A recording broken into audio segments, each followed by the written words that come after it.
Oh, you was about to say something. Oh, I shouldn't have told you we was That's recording. Oh, fuck! I thought you was about to get. I thought you was about to get gnarly. All right, we are back. It took a little bit of a break, which is I was gonna actually try to record like a little short, like 15-minute, just like, "What's up, everybody? I'm drinking this wine here. I'm gonna just complain for the week." But then I was like, "Fuck that! I was too lazy. I didn't feel like doing that." How you feeling, man? better. But yeah, I was out for some COVID fun. You say COVID, I say My hepatitis. my first time. Whatever. First time getting the clap. That's cool. You know, The vid. it feels weird for everybody the first time get chlamydia. It's all right. It burns. I thought I had just a cold initially, and because Bea had it 2 days before me, like a cold, it seemed like. Then she got a lot better, and then that's when I got worse. And then I was just like, this doesn't seem normal. Let me take a COVID test because I was like, I can't believe how tired and like, I mean, to me, COVID was a hangover for 4 days. Yeah. I didn't throw up, but had that bad. The headache would not go away, So and then your body just achy, and then were people throwing up from COVID? Because I've I heard thought like a some lot of people were, different and then things. people, because some people had like more of a flu. Like I had the flu besides the throwing up. Uh, So you might still be contagious. That's cool. So you want to share glasses? let's cross streams. Let's make it weird. I don't think I get any more COVID time at work, so I can't be fucking around. If I get sick, they just like, dude, you better borrow from somebody. But nah, good. I'm glad you're feeling better because when you text me, it was like, oh shit. These days though with COVID, I don't. It's not like the death sentence it used to be. At least that perceived like, oh my god, he has COVID. Is he gonna be okay? We should probably go do our visits now. But Yeah, I you know, went downhill quick because it was like I started off watching the 1 o'clock games. Was like not feeling great, and I even invited you over. It's good you didn't come. And then by halftime, I went to bed. yeah, I actually almost like reverse course and was like, I might come over like and watch the game. I just wouldn't be able to record, just like lugging all the shit around. And I was like, no, no, no, no, no. Let me go ahead and do my thing, and then I'm gonna take Sophie out because again, I was scheduled to record. That fucked up too. So I was like, all right, cool. Let's go to the comic shop, kid. Did that, and yeah, then you text me like later on, or no, you text me. Was it the next day or that night? I think it was later that day of just saying I probably shouldn't come tonight. So yeah, I know that. Yeah, you said let's record. Monday. Yeah, And then, yeah, Monday mornings when I took the test because I was just like, oh, I'm a lot worse. And then, damn, that shit didn't even wait to show COVID. It was like instant. Damn. did the swipe. That shit was I like, said wait 15 minutes. It was like it already has both lines. oh, you had like COVID. That shit wasn't like you might have COVID. Your Oh shit yeah, it was like, clear. It was dark as 2 lines, super dark. It was like instantly. definitely pregnant. Well, again, good. I'm glad you're feeling better. That shit. I know for me, yeah, it felt like a bad cold. I had the chills. Shit was kind of Yeah, the chills fucking were whack, wild because yo. I'd be like freezing at night, and then in the morning, if I drank a tea or a coffee, I'd be drenched in sweat. Yeah, same. I was like freezing, But I up, waking kind of up in liked the sweat. heat. Like when I would drink that coffee, I'd be like, I felt like that helped me. But yeah, Babe would be like, well, "Are you all right?" I'm like, apparently I drink coffee. I'm just suddenly 2,000 degrees inside. No, the correct response to that is, "Are you all right, bitch? I'm not all right. Look what you did to me." That's how you Oh yeah, respond to that. obviously she gave me COVID. She had it first. Yo, that's She keeps denying it a little bit. I was like, come on, you That's 2 days before. that's what sucked when I got it. Like we knew it, and Sarah's like just chilling around. Like I isolated myself in the room, like on purpose. I was like, I'm gonna hang out. It's already here in the room, so I'm just gonna stay here in the room. And then they came up and wanted to hang out with me. I'm like, dude, I'm sick as fuck. Get the fuck out of here, knowing they're gonna get sick. And then Sarah's like, well, if anything, we've already got it. It's on its way. So we may as well just embrace that shit. I was like, all right, cool. So I don't have to sit here by myself. But which is kind of what I wanted. Like, I was like watching horror movies, playing video games, like shivering and like dizzy. But I was like, oh no, I could play some NBA. Why am I hurting? Yeah, I guess, so she felt sick Thursday and Friday, but then by Friday night it was kind of a lot better. But once I tested, she tested because of her work, and then Yeah. she had to come home. So we were able to finish Black Sails in record time because of all the time she was home. No, duh. Yeah, she liked it a lot. Did Brett end up getting sick? No, I did a pretty good job of staying in You my should room for the most spit in his part. food. It's just like, hey man, I made you something. Like, don't you have COVID? So Yeah, he a had little. it before. I've never had COVID till now, so that was. He should be fine. Like, I was around him some yesterday. So. he looks like the type to like get all the fucking vaccines and boosters. So he's probably got like 12 shots. Like, Yeah, I did have like one person I found a interesting comment was just like, once I said I had COVID, they're like, oh, how many booster shots do you have? I was like, why are you asking that? First off, like, who said I had one? Yeah. And I know what you're implying, like, oh, you didn't get your booster shot, so now you got COVID. It's just Or there are people that like to say, oh, you got all your shots and you got COVID anyway. There's that too. I think it was the other way around, but yeah, it was just weird. Not like, how are you feeling? Are you all right? Do you need anything? It was, how many booster shots do you get? Yeah, it's like, yeah, don't be dicks about it. It's like, look, motherfuckers are sick. I should have said 10. It's like, I got them all. 10, so you're Like, not safe. He's like, I collect those shits like Thanos collect the fucking stones, bitch. So, I mean, I don't And know. maybe they would have helped, but maybe not. So that's I was one of the last people to get COVID that I know. so Sarah said to me after I got COVID, she was like, well, just imagine if you didn't have the shots, you might be worse. I was like, I don't know, I think I'd be all right. Like, I think we would have been fine. Like, I mean, I had that Johnson and Johnson. oh, so you still in the running for blood clots, so you better chill, son. Like, you fuck around talking about, yeah, COVID, I survived COVID, and all of a sudden it's like, yeah, but you got a pulmonary embolism now. You all types of fucked up.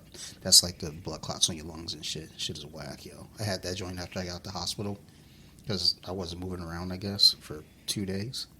I didn't know it like hit you that quick, like to just be lazy for 2 days. You get blood clots now. Shit is whack. But Yeah, we're at that age, so weird things can happen. You don't think they could. yo, a lot of people around me been having heart issues. A good friend of mine. So one of my tenants, he had a small heart attack a couple weeks back. You know, he was okay. He said he got lightheaded, pulled over. The cops pulled up behind him and checked on him, called 911. They were like, yeah, man, you had a mild heart attack.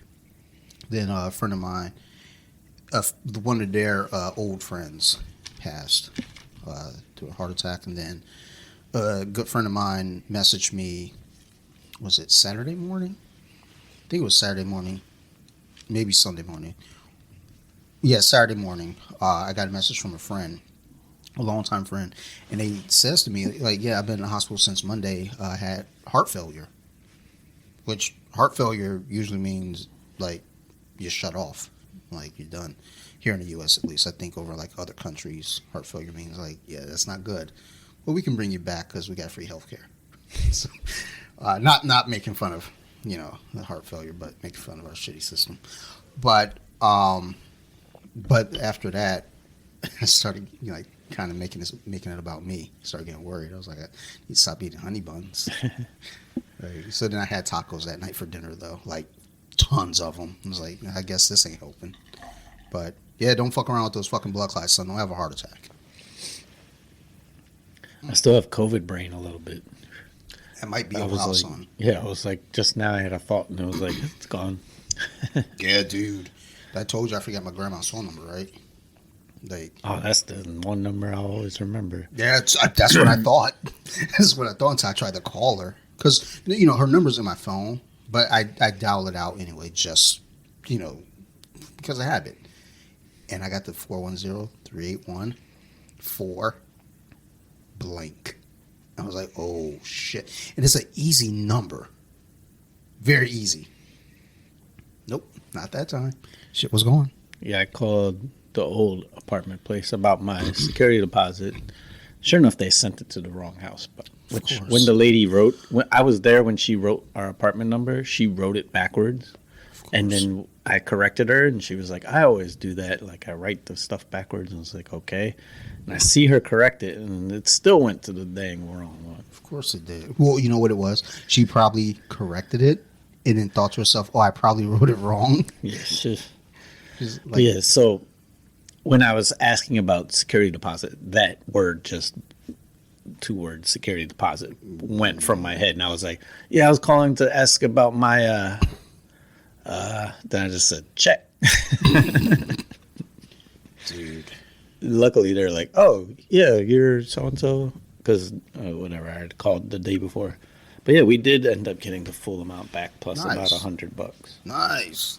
So nice. and it came in the mail and they corrected it. Oh. Good. That's good. Good shit to hear.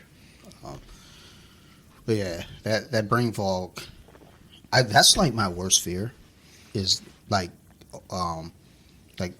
dementia, Alzheimer's, like anything that's going to affect my Yeah, faculties. that's why I started getting worried too. Lately with the COVID, my dreams are super weird. And several times lately, I've been waking up half dreaming, half not with Bea. And I say some weird off the wall shit. And then I just like go along with it because I'm still thinking in my head, I know what I'm talking about. And then as I come out of it, I'm like, I don't know what the hell I'm talking about. And the other day I was like, she used the bathroom. When I came back, I said something like, you didn't do the finishing move. She was like, what? I was like, you got to finish it. She's like, what are you talking about? The finisher. You didn't do it. You got to press the buttons. And she's like, what are you talking about? And then that's when it hit me like, what am I talking about? And I just kept going, the finisher, you know, got to do it. Okay. So my COVID fog brain wasn't like So that. the bathroom, but you that got to shit do was the wild. finisher. I guess. I don't know what the finisher is, but hey, I don't need it. Like I tried to jerk off when I had COVID. Let me tell you, it's a challenge. I got it done, but And I feel like the headache that would happen from that. No, yeah, it was brutal, but it was worth it. It was kind of worth it, dude. Like you can't be like David Carradine yourself. You can't like choke yourself out doing it though. You might fuck around and die. But you know, just got to be careful out there, man. It's wild in the streets. I thought COVID was dead, but nah, it's not. Yo, COVID wiped through Michigan. Still didn't hit my mom. I'm kind of pissed about that. I'm really fucking annoyed. Fucking COVID let me down. All right. So, we went through this beer pretty quickly. Let's review it. All right. Our first review in a while. It's been a minute. This is called Exile Red Hill. We got a nice sailboat for my pirate theme. It's kind of gay, but Evolution Craft Brewing, which is Salisbury, Maryland. And it's a red ale. Inspired by the pale ales of England. it's pretty tasty. But yeah, I liked it. And for this style of beer, usually they're on the lower side of alcohol. It's a 5.9. It's not hateful. It's not like, you know, blow your socks off, but I like this better than a lot of red ales. yeah, It's very crushable. it's mild. I think we had another good one recently. I don't know. This is tasty in the 5.9. I mean, it definitely isn't a killer for sure. I'd buy this actually. Yeah, that's why I had my notes, so I gave mine a 7. Yeah, same. That's where I'm going. It was like at the very least it's a 7 because I'll buy it. Yeah, this is a good one. All right, it's solid. Actually, I'm gonna pause us for a second. I'm gonna go grab my wine though, because I know with these light ones tonight, you know, I think I'm gonna have to dig into the box of wine. A rare one. And get fired up. That was a rare one of our. I think that's our highest one for today. Ooh, 5.9. yeah, definitely need 2 mugs of wine. I got a Tropical Truth for mine between the 8.7. This is the highest one I rated, but I think it's tied. We have a lot of 8.3s. So that's what I was saying. Like even with doing the 5 or 6 of them are doing the 8.3s. post that I did this past week with the, like our earlier reviews. It's like I'd like to revisit some of those. Like blind, you know, not knowing what our scores were before, and then kind of score them again. Just be like, all right, let me make sure this is what I think it is. But give me a sec. Let me go grab this box of wine real quick. All right, and we're back. All right. So let's go ahead and jump to the NFL shit real quick. But we're in week 5. We're not gonna travel back and do week 4. We know what time it is with that. It sucked. But Yeah, and as I said, week if 5. we're not playing, we're coming in here with L's, both of us. Yeah, that's fucking trash. So yeah, just to mention our game real quick. Man, Tennessee won. They suck. Like, yeah. watching them play, when you have Derrick Henry and you have a 3rd and 2 and you just take him out of the game, I don't understand what they're doing. Because the man was getting yards every time, but he was taken out quite a bit. Piss poor coaching. And then their defense, we have speed at receiver. They're playing one safety at times, key times in the game, and man-to-man defense, where we have 3 receivers on one side, and the safety's cheating to the other side. I don't understand that. But even the announcers were like, the safety's over there, they're man, I'd go deep. Sure enough, we go deep, and it works. So I feel like Tennessee tried to lose that game. They're also like historically bad in the second half. So everything was set up for us to win. 1st and goal from the 2 because of a pass interference call. But we lost our timeout because our coach challenges stuff that he never wins because he's an idiot. Everyone knew that was... I mean, it just wasn't worth even the challenge, really, for how close it would have been. Yeah. But that made it so we can't do a run play. Of course. Which, when you have Carson Wentz, that's not good. Even Carson Wentz was like, wait, what? Like, even the option to do it. I shouldn't have this choice. It's not going to work. So we limited ourselves from our coach, who never takes responsibility for anything. Yeah. But yeah, 1st and goal from the 2. The probability of a team that's also I think I took a little bit more than I should have on that. But No, you're good. It's just, I mean, if it tastes like trash, then no, you're good. I'm optimistic about this. Yeah. I still got the smell from the last beer in my glass, so I can't really tell nothing. But Yeah, so Carson threw a pick on 3rd down. And what's worse about it is, had he completed it, it would have been short anyway, and we would have ran out of time because there was no timeouts. And they would have scrambled, and it would have been 4th down, so they couldn't spike the ball. They would have had to call a play in like 6 seconds. So stupid all around. Well, you know. But yeah, my biggest thing of Washington, though, is just the coach always blames somebody. So this week, he's just like, they ask him, what's the difference between your team and other NFC East teams? And he goes, quarterback. So he just blames the quarterback. Not your shitty play calling and coaching. Also, and I know, like, that's also who you chose to be your quarterback. Certain, like, numbers don't necessarily translate when you talk about, like, stats. Like, oh, well, you know, this quarterback did this, and that. You know, almost kind of like think about it like fantasy football wise. But it's like your quarterback's running like 300 yards. You know, so number one, you're putting your quarterback in a bad position where he has to. Yeah, I mean the O-line's playing like shit. Was that? That's on coaching more than anything to me. Yeah. I mean, we are on like a 3rd or 4th string center, but I don't want to hear those excuses. So many teams have injured offensive linemen. Well, yeah. I mean, the old saying is nobody goes into a game 100%. No team goes in 100%. Everybody's got injuries. Everybody's got, you know, issues. You like the difference being is a good coach will get around those issues and figure it out. He rubbed me the wrong way from the first year when he put in Haskins and was blaming Haskins. And you just don't do that to a rookie to me. Like on his 1st, 2nd, 3rd game of putting in the blame on like, oh, he needs to do this, and this. And then you switch quarterbacks and we got lucky as hell. We made the playoffs this year of playing terrible, throwing for 130 a game with Alex Smith and backdoor, and with a losing record made the playoffs. But never called out Alex Smith for playing poor. Yeah, then he brings all his Carolina boys. We got, what's his name? I can't remember. Samuels? No. Oh, quarterback, you mean? Quarterback, Anderson. Yeah. What was his name? Am I saying it wrong? Derek? Derek Anderson, yeah.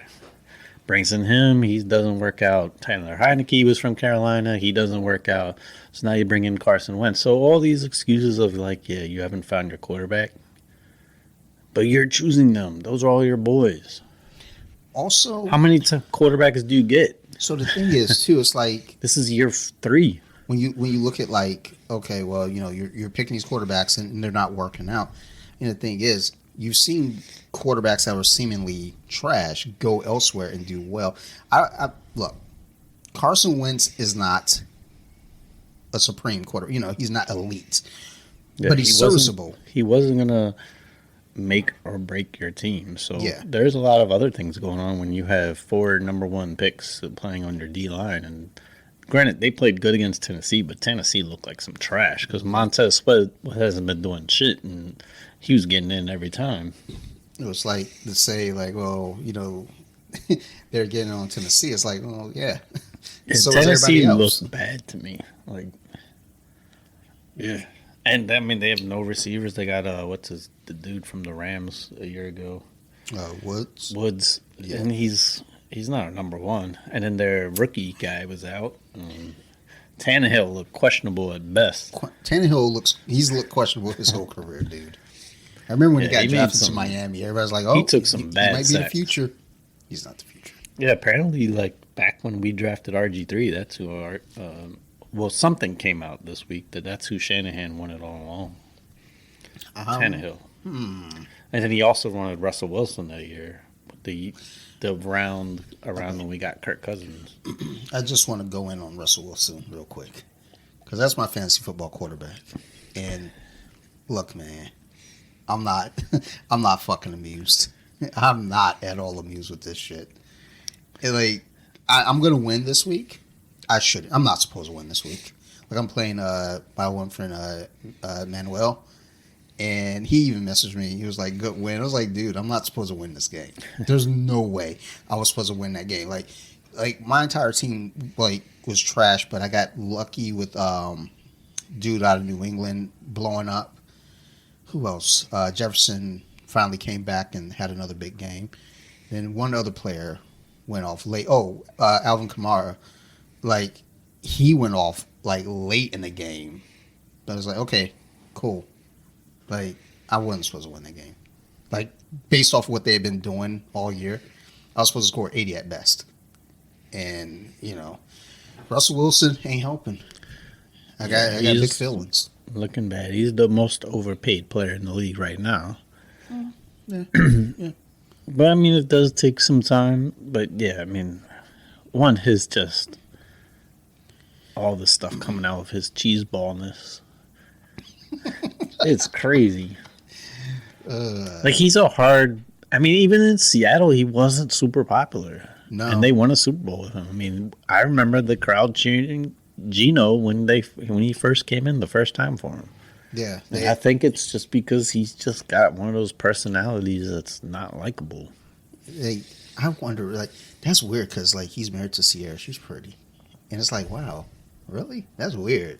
Because she strikes me as a type that, you know what it is? Because she went and had a baby with Future and everything. And, she got the bad boy phase out of her life. She's like, I like this It's guy. I want a church goer now. Because you know what he does? He's probably, massages her feet and stuff. Probably. He looks like that type. He looks like he wears, magic underwear like the Mormons do. And, he's like, okay, we're going to have sex, but I'm going to put it through this pee hole in my boxers. It's like, he seems the type. That's fucking weird. Now I got to find out. I'm going to see if I can get Sierra on fucking I feel off like the he mats. takes sex, really serious. like it's a game. He's asking questions. Like it's the playoffs. He's like, how am I doing? He's like, okay, all right. So I drew up some plays. For what? For tonight when we get intimate. Yeah, and he times it out. He's like, and 5, 4, 3, 2, 1, finish. Hi. So I was like, yeah. Then he high fives her at the end. I'm gonna go out with the girls. Or maybe he seems like the type that would get along with the girls better. Actually, have you seen that movie? Was it I Love You, Man? Yeah. Yeah, he's the Paul Rudd character. They're all talking about. I was like, that was a great movie. It's on something streaming. I was about to watch it the other night. I love that movie. He's so nice, but doesn't he have any friends? And he's walking in with drinks for them. I was like, oh, that's Russell Wilson. Yeah, he probably has no guy friend. That sucks. Ugh. I can't imagine him having a friend. His friends are probably he's got a little bit of that RG3 in him too, where he's clueless why people don't like him.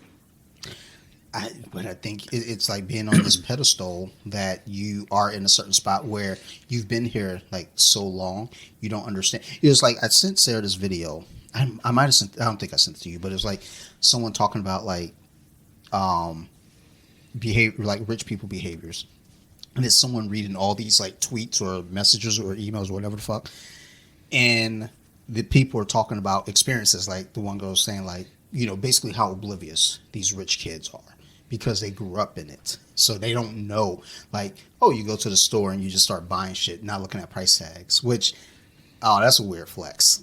Like, I mean, I don't look at price tags sometimes, but I kind of already know what things are going to cost. Like, you know, if I walk up and grab some action figures, I know these things should be about $20, $25. So it's like a flex that I look at the price tag, but it's like, because I already know what the fuck I'm buying. Versus, you know, you go into like a fucking clothing store and just start grabbing shit off the rack. But, you know, shit like that, they're just oblivious. And I think Russell is probably oblivious. He's just like, oh, no, I've always been this way. And I've always won, and everybody's always liked me. No, we don't like you. You fuck our fantasy teams up. That's like RG3, where he felt privileged enough to have that coaches only meeting of like, all right, guys, we're not going to ever call these run plays anymore. I don't do those. I'm like Aaron Rodgers. We need to, no, he said something like, number one that needs to happen next year is we need to improve the pass protection. This is like, I feel like that's not a bad argument if I'm a quarterback. It's like, number two, I'm not running the, the 50-50 offense anymore. It's like, that's what made you, though. It's like if I'm a quarterback and I say, hey, so here's some plans for next year. Better O-line. I feel like that's a legitimate beef. I think the way he said it, though, is like this. I think he said the O-line play is unacceptable. Still, like, I support him on that. But they weren't bad when he was there. But to say, like, hey, I'm not going to run these plays, I was like, yeah. Okay. What's funny is, I mean, too, the plays he got hurt on were when he was scrambling, not the design run plays. He never got hurt on any of those. Probably because he was running a little different, you know. He's also, I mean... But he was fragile as hell. Yeah, I was going to say, he's not the most durable, and he wasn't necessarily, like, the biggest guy as far as, like, bulk. No, he was like a workout freak, but he was, excuse me, a small guy. But yeah, he's in a Twitter beef. I don't know if you heard with LaShawn McCoy. Yeah. That shit was wild. Where he was I posted it. Yeah, he was saying how LaShawn is freaking jealous of him from his rookie year. I can assure you, LaShawn McCoy is not jealous of your numbers on your rookie year. No. And then what's funny is when LaShawn posted his Cleveland stats and the Ravens stats, that shit was terrible. I mean, but he was like, yeah, if I didn't get hurt, like, no, you got hurt and you came back and were horrendous. Oh, that reminds me. There's a Twitter beef I want to address later on after we get to the football stuff. Is it Ye and the Jews? Oh, well, no. So, Ye and Diddy, and now he's going after someone else though. He's having beef, but he said something really bad about Jewish people, and it banned him from Twitter. So yeah, that was that's what I saw today. I think they said Instagram pulled him, and a lot of people are making a big deal of like how it's not bigger news. Because he got banned, and what he said against Jewish people, I guess. So, all right, I'm not the voice for black people by any means, so please don't. No one take this as that. There's like, there's always been like some sort of like unspoken static with black folks and Jewish people. I don't call me ignorant. I don't know. I've got a bunch of Jewish friends. I like them a lot. You know, they're pause. But it's like whenever like people get uppity about things not being front page news, it's like something's just, it's like, okay, he said some fucked up things. Does it need to be front page news? Well, yeah, the few things I did see were some Jewish people acting like this needs to be like an outrage across America. And I was like, so now you're trying to make it seem like other issues. Granted, it's not a friendly thing, but there's no problem really of. I mean, and also it's Kanye. Who's taking Kanye seriously right now? Yeah, I mean, dude's batshit crazy. Dude's walking around with White Lives Matter shirts. It's like, son, like, is this what we're doing? Did he do that for real? Yeah. That doesn't surprise me. You didn't see, hold on, because I actually had it in the show notes. Well, the show notes that I sent myself. Yeah. like at one of the joints. It's like him and Candace Owens. Black America's favorite, person. That was the nicest word I could think of to say for her. And I'm stretching that word. But yeah, it's like, so what? Yeah, chill. I'm more concerned with this beef that he and Diddy got, because Diddy was like, "Yo, I'm gonna give you a call." Like, he was like, Kanye's about to disappear now. He was like, "Nah, he just went at Puffy," and it's like, "Damn, dude, like this dude is mad at everyone." It's like, "I'm not letting y'all brainwash me." Okay. All right. And the thing is, it's like, we laugh about it, but on a serious note, and I'm not saying like him doing these things as a mental health, like, oh, he's crazy, but like he has spoken up about being medicated. And, whenever Kanye does something wild, we're like, oh, he's crazy. Ha ha ha ha ha. Laugh about it. And today being the 10th of October is National or Worldwide or World Mental Health Day. We'll talk about Kanye being crazy, so it's kind of fucked up, but whatever. But it's like, look, man, cool out.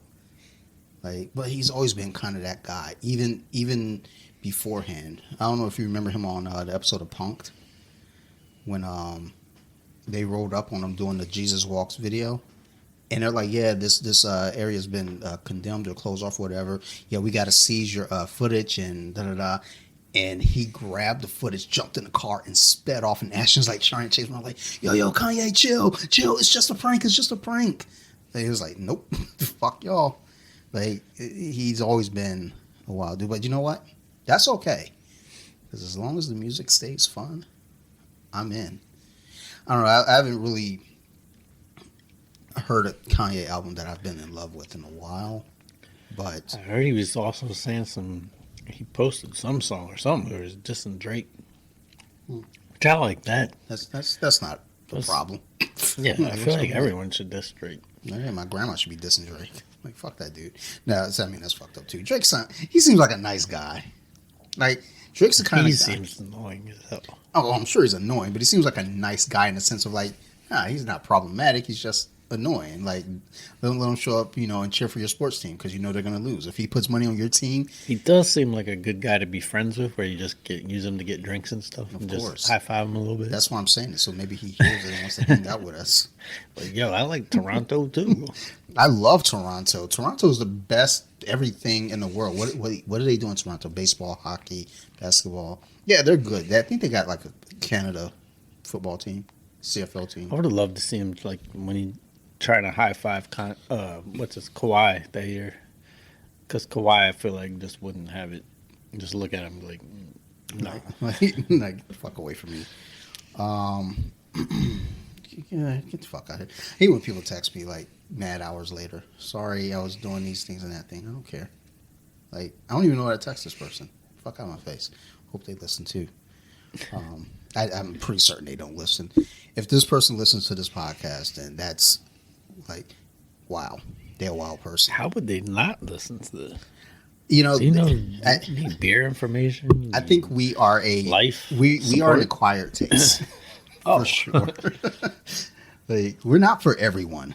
And that's the thing. That's the thing with like anyone who listens to the podcast and you continue to listen to the podcast. Thank you. We do appreciate it because we are not for everyone, but we're definitely for you. So unless you say some shit we don't like, then we're like, man, fuck that guy. Or like, fuck that chick. I wonder, I don't know if we could see like on the podcast numbers, like if it's a male or a female that's listening. I don't think on those. We do on the Instagram, which we do have a lot of males our age. Well, yeah. I mean, like, so I looked at the numbers for the horror podcast versus like BJJ Wiki, and BJJ Wiki's like 87% male. And I looked at the horror podcast and it's like 70% female. I was like, oof, these bitches are crazy. Like, oh my God, show me more stuff with knives. Like, yeah, choke me.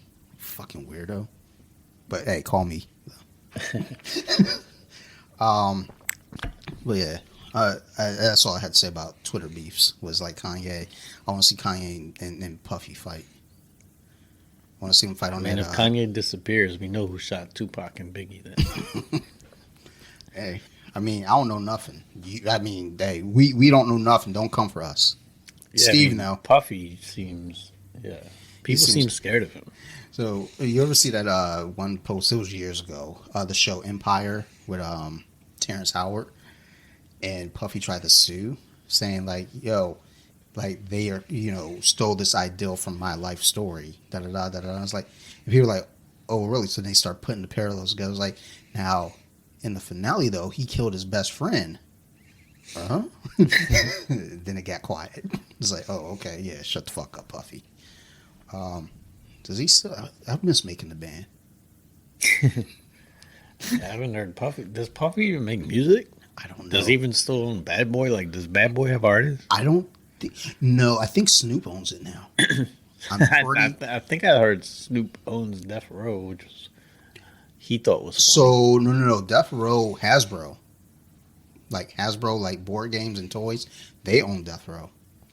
Like, because that happened a couple years ago, and it was like, what? Hasbro owns Death Row. So I'm waiting for the new version of Clue to come out with Suge and then Tupac, and who really killed him?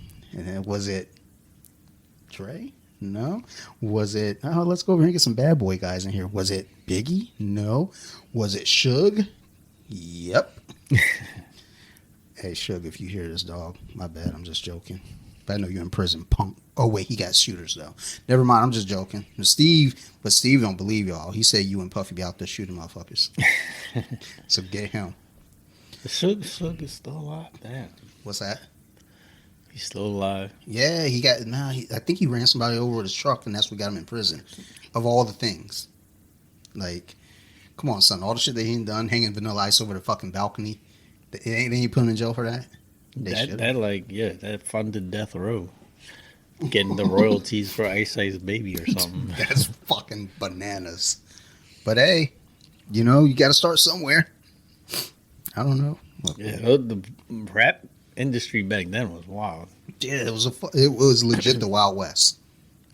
Well, yeah, rest in peace, Coolio. Oh yeah, Which is wild. It wasn't like I was a big Coolio fan, but then I looked back, it was like, I remember when he first came out, he had some banger. That one, the slide. Yeah, so Fantastic that song Voyage was tight when it came out. But people slept on it though. It was tight, but people hated that on wasn't it. what broke him. Like that was his first, I think. That was his first hit. That The put Gangster's him on Paradise was a great song, but that thing, good Lord, did that get played? So it makes me not like that song how much it got played. But I remember when it came out, I did like it. I think I liked it the first time I heard it. I was like, this is tight. But then MTV played it literally every 30 minutes. But he got one of those songs though that's like it transcends time. It's interesting, those type of songs. Like that one is one, and there's certain songs that will like live forever, ever. More than the artist will. Yeah, I mean, it's funny. Well, even when we think about certain samples, we relate them to an artist that sampled it, but it's like, people don't realize, oh, that was a thing. And it's not even like the sample wasn't a hit before. It's just that, like, whoever sampled it turned it into something different. Like, even, like, Jay-Z talks about Dead Presidents. And it's like, it was a line from a Nas song. And he even says it in his diss track at Nas. It was like, you made a hot line, I made a hot record. It's like, but that's an example there, like taking just something simple. It's like, it wasn't that it wasn't anything before, but somebody else took a hold of it and it made it something so much more. I Ain't Mad at You. Well, Dre did the beat, but then I think Biggie used it also on One More Chance also. Dun, dun, dun, dun, dun, dun. And then of course Ashanti used it and just ruined it for everybody. But that beat came from DeBarge, and even on that song, that was a hit for them. But once it took off in the 90s and hip hop grabbed a hold of it, it was like, okay, we can use this. But it's like with Coolio, especially with Gangster's Paradise. I mean, you hear that now all over TikTok, all over Instagram, on all types of samples now. And I was like, damn, like, it is funny now hearing it on those. It's like I remember the first time hearing it, I was like, ugh, I fucking hate this song so much. But then when you start hearing it more and more connected to like just different little reels or TikTok videos, it's like, okay, it's cool now. It works. I saw something about him just talking about that song, how big it was and how it lasted for so long. And he said he consciously, I think, wrote it where he didn't use any of the period of the time slang that would date it. And I was like, that made sense of like, sometimes you can say something and then that makes it sound old because you're using a slang that no one says anymore. Yeah, true. I mean, that it is unique to think about that because that's like thinking way ahead of the game.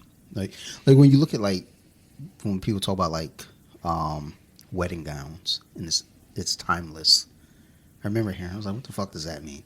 But then when you look back at old like wedding pictures from the 80s, like ugh, that shit looks like it's from the 80s. But then you see people in something, it's like, damn, you can't. Yeah, that shit's gonna always be fly. Something like that's similar with music. But there's some music. Shit. It's interesting what makes it too. Some sounds was.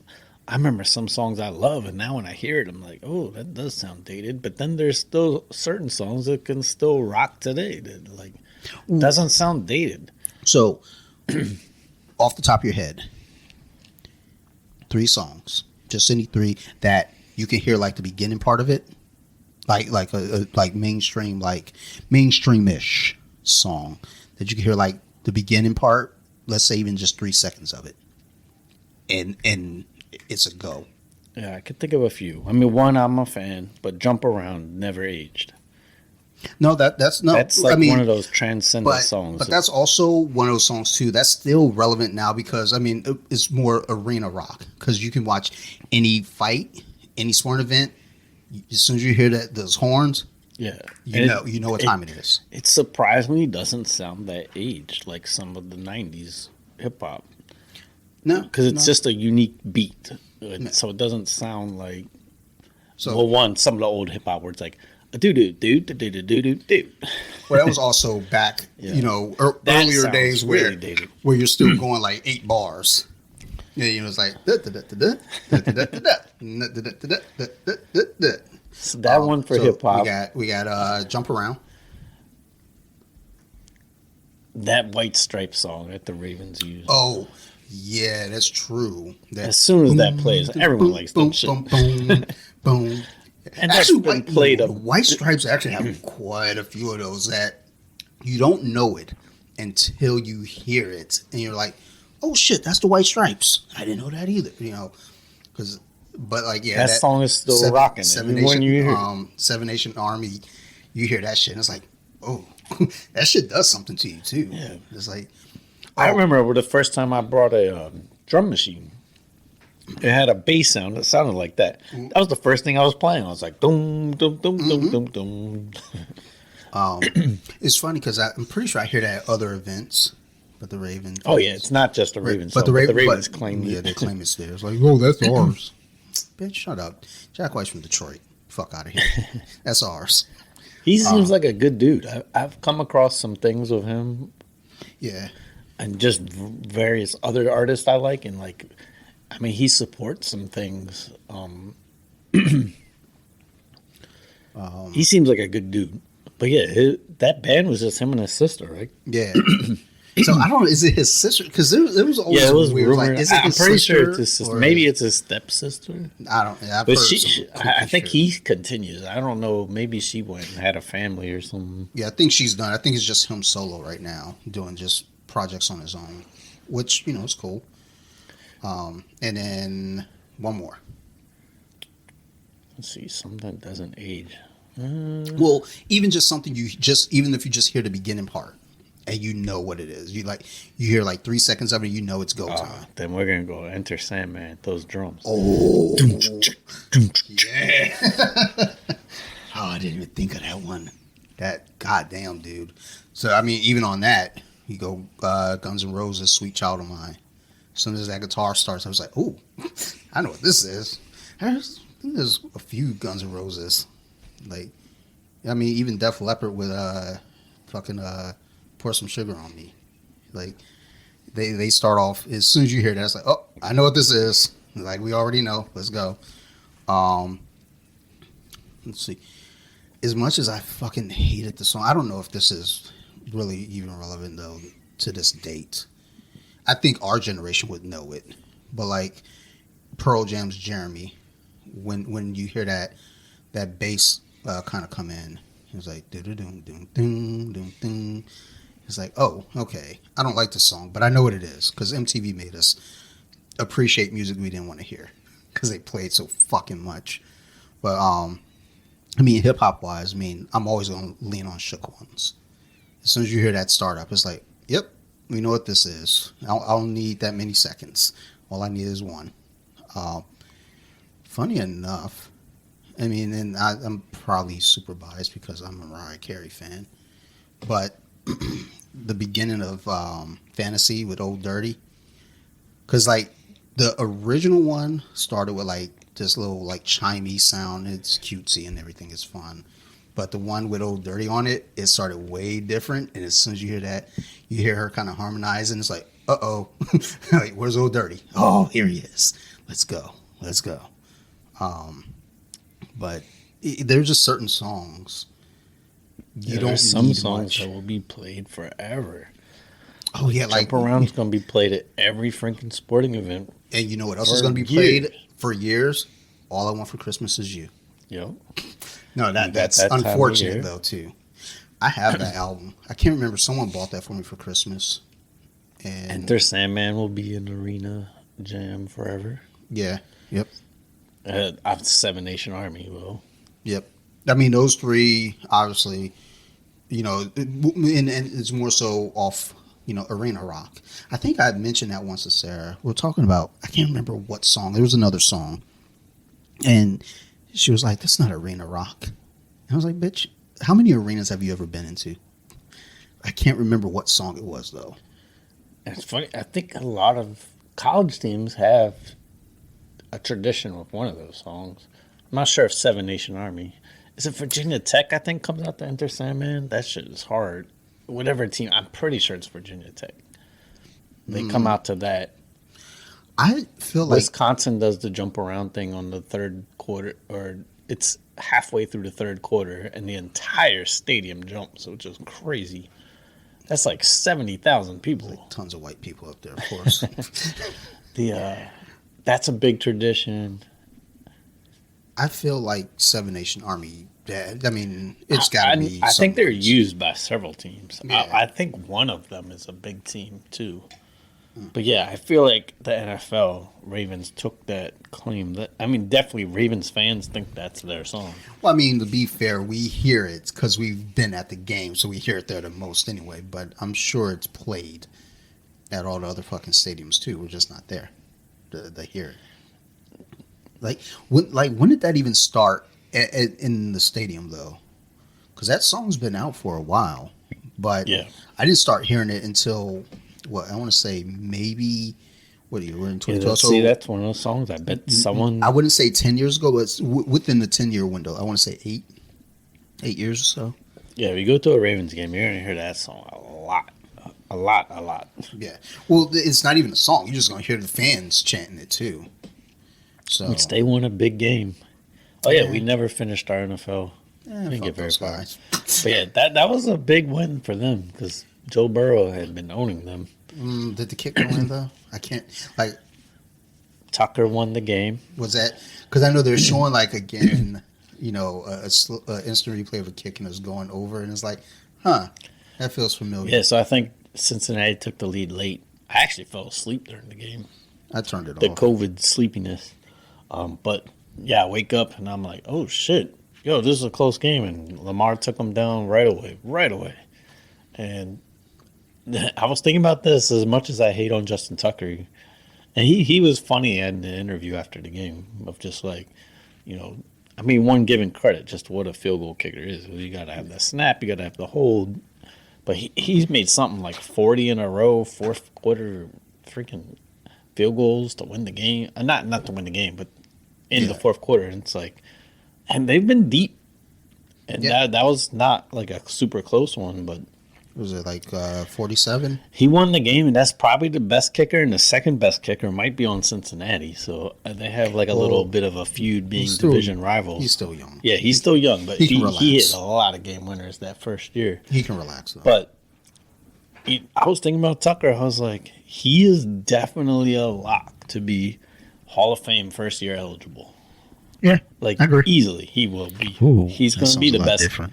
He's going to be the best kicker of all time. I agree. As much as I hate to say that, it's Tucker. Like, it won't even be a doubt. As soon as he's eligible, it'll be like, yeah, that guy's definitely in. So I didn't click on this list because I'm not buying into clickbait. But there's a list of the internet lists because they try to always hold things from the past to today's standards, and they're like people who are in the Hall of Fame who should be taken out. And I was like, wow, really? So that's what we're doing now.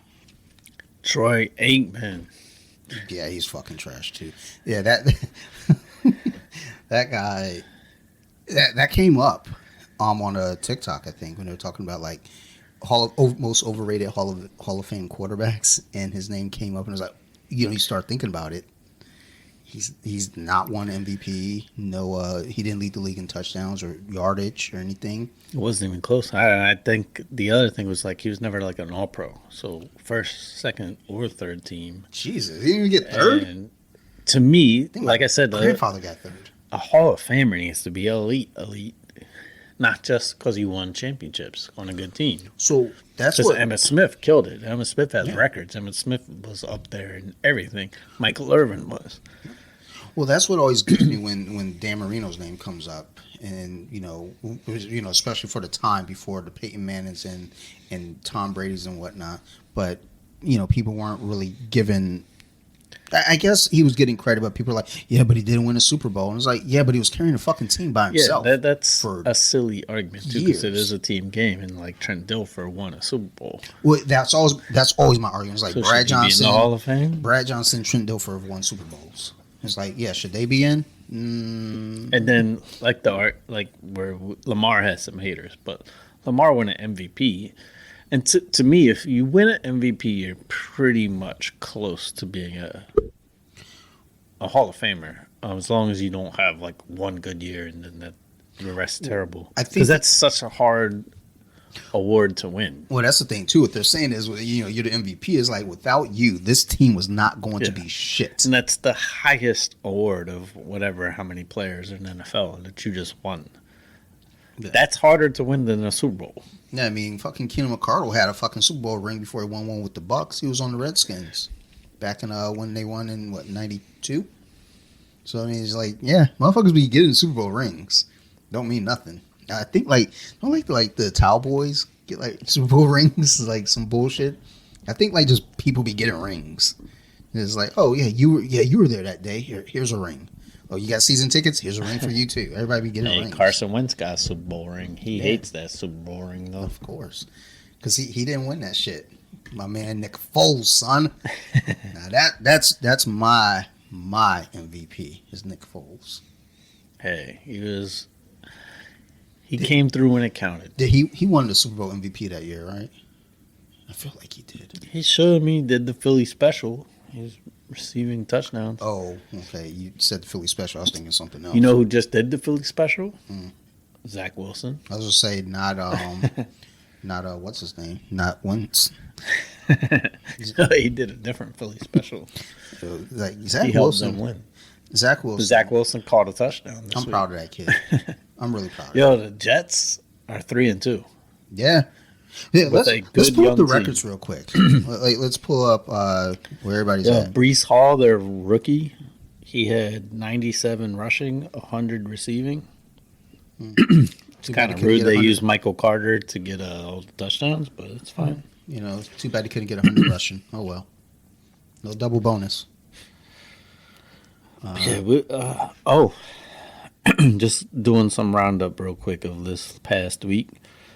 The Jets not only won, the Dolphins. So, the Dolphins are down to a third quarterback now. So, Bridgewater got hurt real quick, but the Jets won 40-17. Yeah, look, they didn't have Tua, so. And Zach Wilson, I mean, he had an all right game, no touchdowns, but didn't throw any picks. But yeah, their run game was good. Honestly, on offense, they didn't look that good. I don't know how they put up 41 points. Oh shit! 1, 2, 3, 4, 5. Yeah, They did have 5 rushing touchdowns. I was gonna say they had rushing Zach had a touchdowns. rushing touchdown and a receiving touchdown. Okay, Zach. I mean, he out there banging old ladies. That's where he gets his energy. Oh no, they didn't give him the receiving touchdown. Looks like it counted as a run. Okay. So what are the standings looking like right now? Let's look at that NFC East, son. Yo, that division is wild. Besides one team, but all right. So we got Philly 5-0, and they won a close game versus Arizona. Yeah. I think Arizona had a chance to tie it with a field goal, and they lost. What do you think about Arizona? Is Arizona like a good team, or are they just a team that's like? Are they like that team that's like they're like just short of being really good, or are they just? So I don't know about Kyler Murray, to be honest. I think, to be honest, that height does affect him throwing the ball. He's a little fella. He's like a preschooler. Yeah, those videos of him on that one touchdown he had, where they put the music to him to look like a toddler running around. He does look like one. But I will say, keep in mind, they do have DeAndre Hopkins on suspension. And I don't think DeAndre Hopkins is what he was, but I think he will make a big difference. He's still serviceable. All right. So Philly's 5-0. 5-0 Philly. And then Dallas and the Giants are 4-1. And they play each other next week. I can't. No. I think Dallas plays Philly next week. Oh, yeah, you're right. Yeah. So I can't wait to see that one. That's definitely. And the Giants coach is awesome. I like that dude. But yeah, the Giants are 0-1 in the division because I think they lost to Philly. Was it Philly or Dallas? I don't know. Can't remember. But then Washington's 1-4, and we're 0-2 in the division. Yeah, well, 0-3 in the conference, and 4 losses in a row. God relax. Let's not be negative Nancy's now. Okay, but shows. All right, what we got? NFC East. Let's go. What's next? West? No, West is always West last. is good. You want West? Okay. I was gonna go. This is a close division. So San Francisco's 3-2. Their defense looking elite. I think they're on pace to beat the Bears actually on defense. Oh, right now, but we'll see. They got Jimmy G playing quarterback. I mean, I think that's the best option for them. The Rams, Arizona, and Seattle all 2-3, and Seattle being 2-3. I mean, Geno's tearing it up. Yeah. I thought they were gonna tank for a quarterback. Well, Geno Smith. And then the Rams 2-3. They're technically second because they're 1-1 in the division, but the Rams aren't not looking good. Yeah, they don't. Geno. Like we give Geno like a lot of shit because of his time in New York with the Jets. Keep in mind that wasn't a good Jets team. I mean, I don't think this Seattle team is great either, but it's better than that Jets team was. I mean, that's just kind of like you put the tools around somebody that can win. I mean, that you saw that with Stafford last year. Now, I mean, Stafford still got pretty much, I wouldn't say all the same tools, but pretty significant tools around him, and he's looking pretty bad. Yeah. And so, yeah, that division's one game, but San Francisco is 2-0 in the division.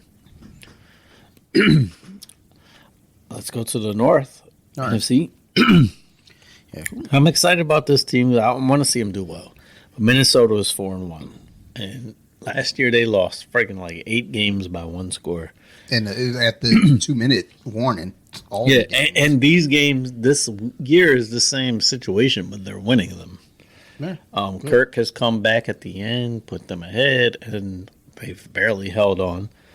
Green Bay's 3-2, Chicago's 2-3. Chicago looks terrible. Yeah, with Justin Fields, he doesn't look. He's not it. Hey, Ohio State baby. Yo, he's supposed to be a running quarterback. Why the hell does he not run? Buckeyes, baby, Buckeyes.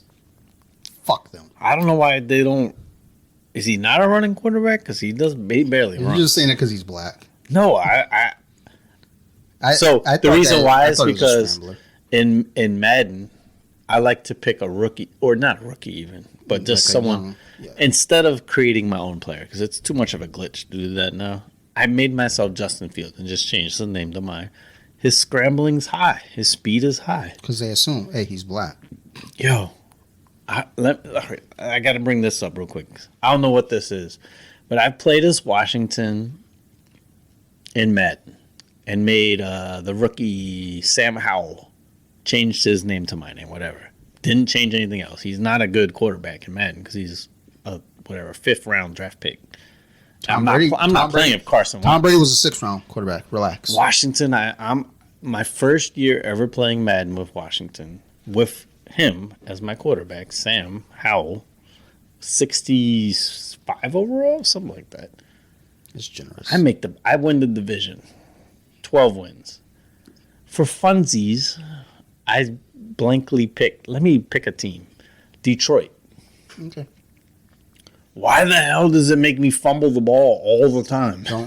Don't disrespect my team. Yo, I'm telling you, something was wrong with Detroit. Like when I use Detroit, I don't fumble. I'm like, I be throwing mad interceptions. Yeah, that too. But I'm like, I don't be fumbling. I'm the same. I gave them Justin Fields or whatever as the quarterback. Changed his name to me. Suddenly, over Sam Howell should not be more picks. I don't know. Whenever I use Detroit, I can't not throw an interception. Now I don't fumble. Yeah, something with the newest Madden Detroit is a little cursed. I'm like, I can't believe and. It's that curse of Bobby. So I did a fantasy draft to start, and I didn't pick my team, though. I just, like, whatever it leaves me with, which, by the way, they're the worst drafters ever. You know who they picked because they had that second pick overall? Fantasy draft. Over everyone in the league. You know who they picked number 1? Stephon Diggs. Come on now.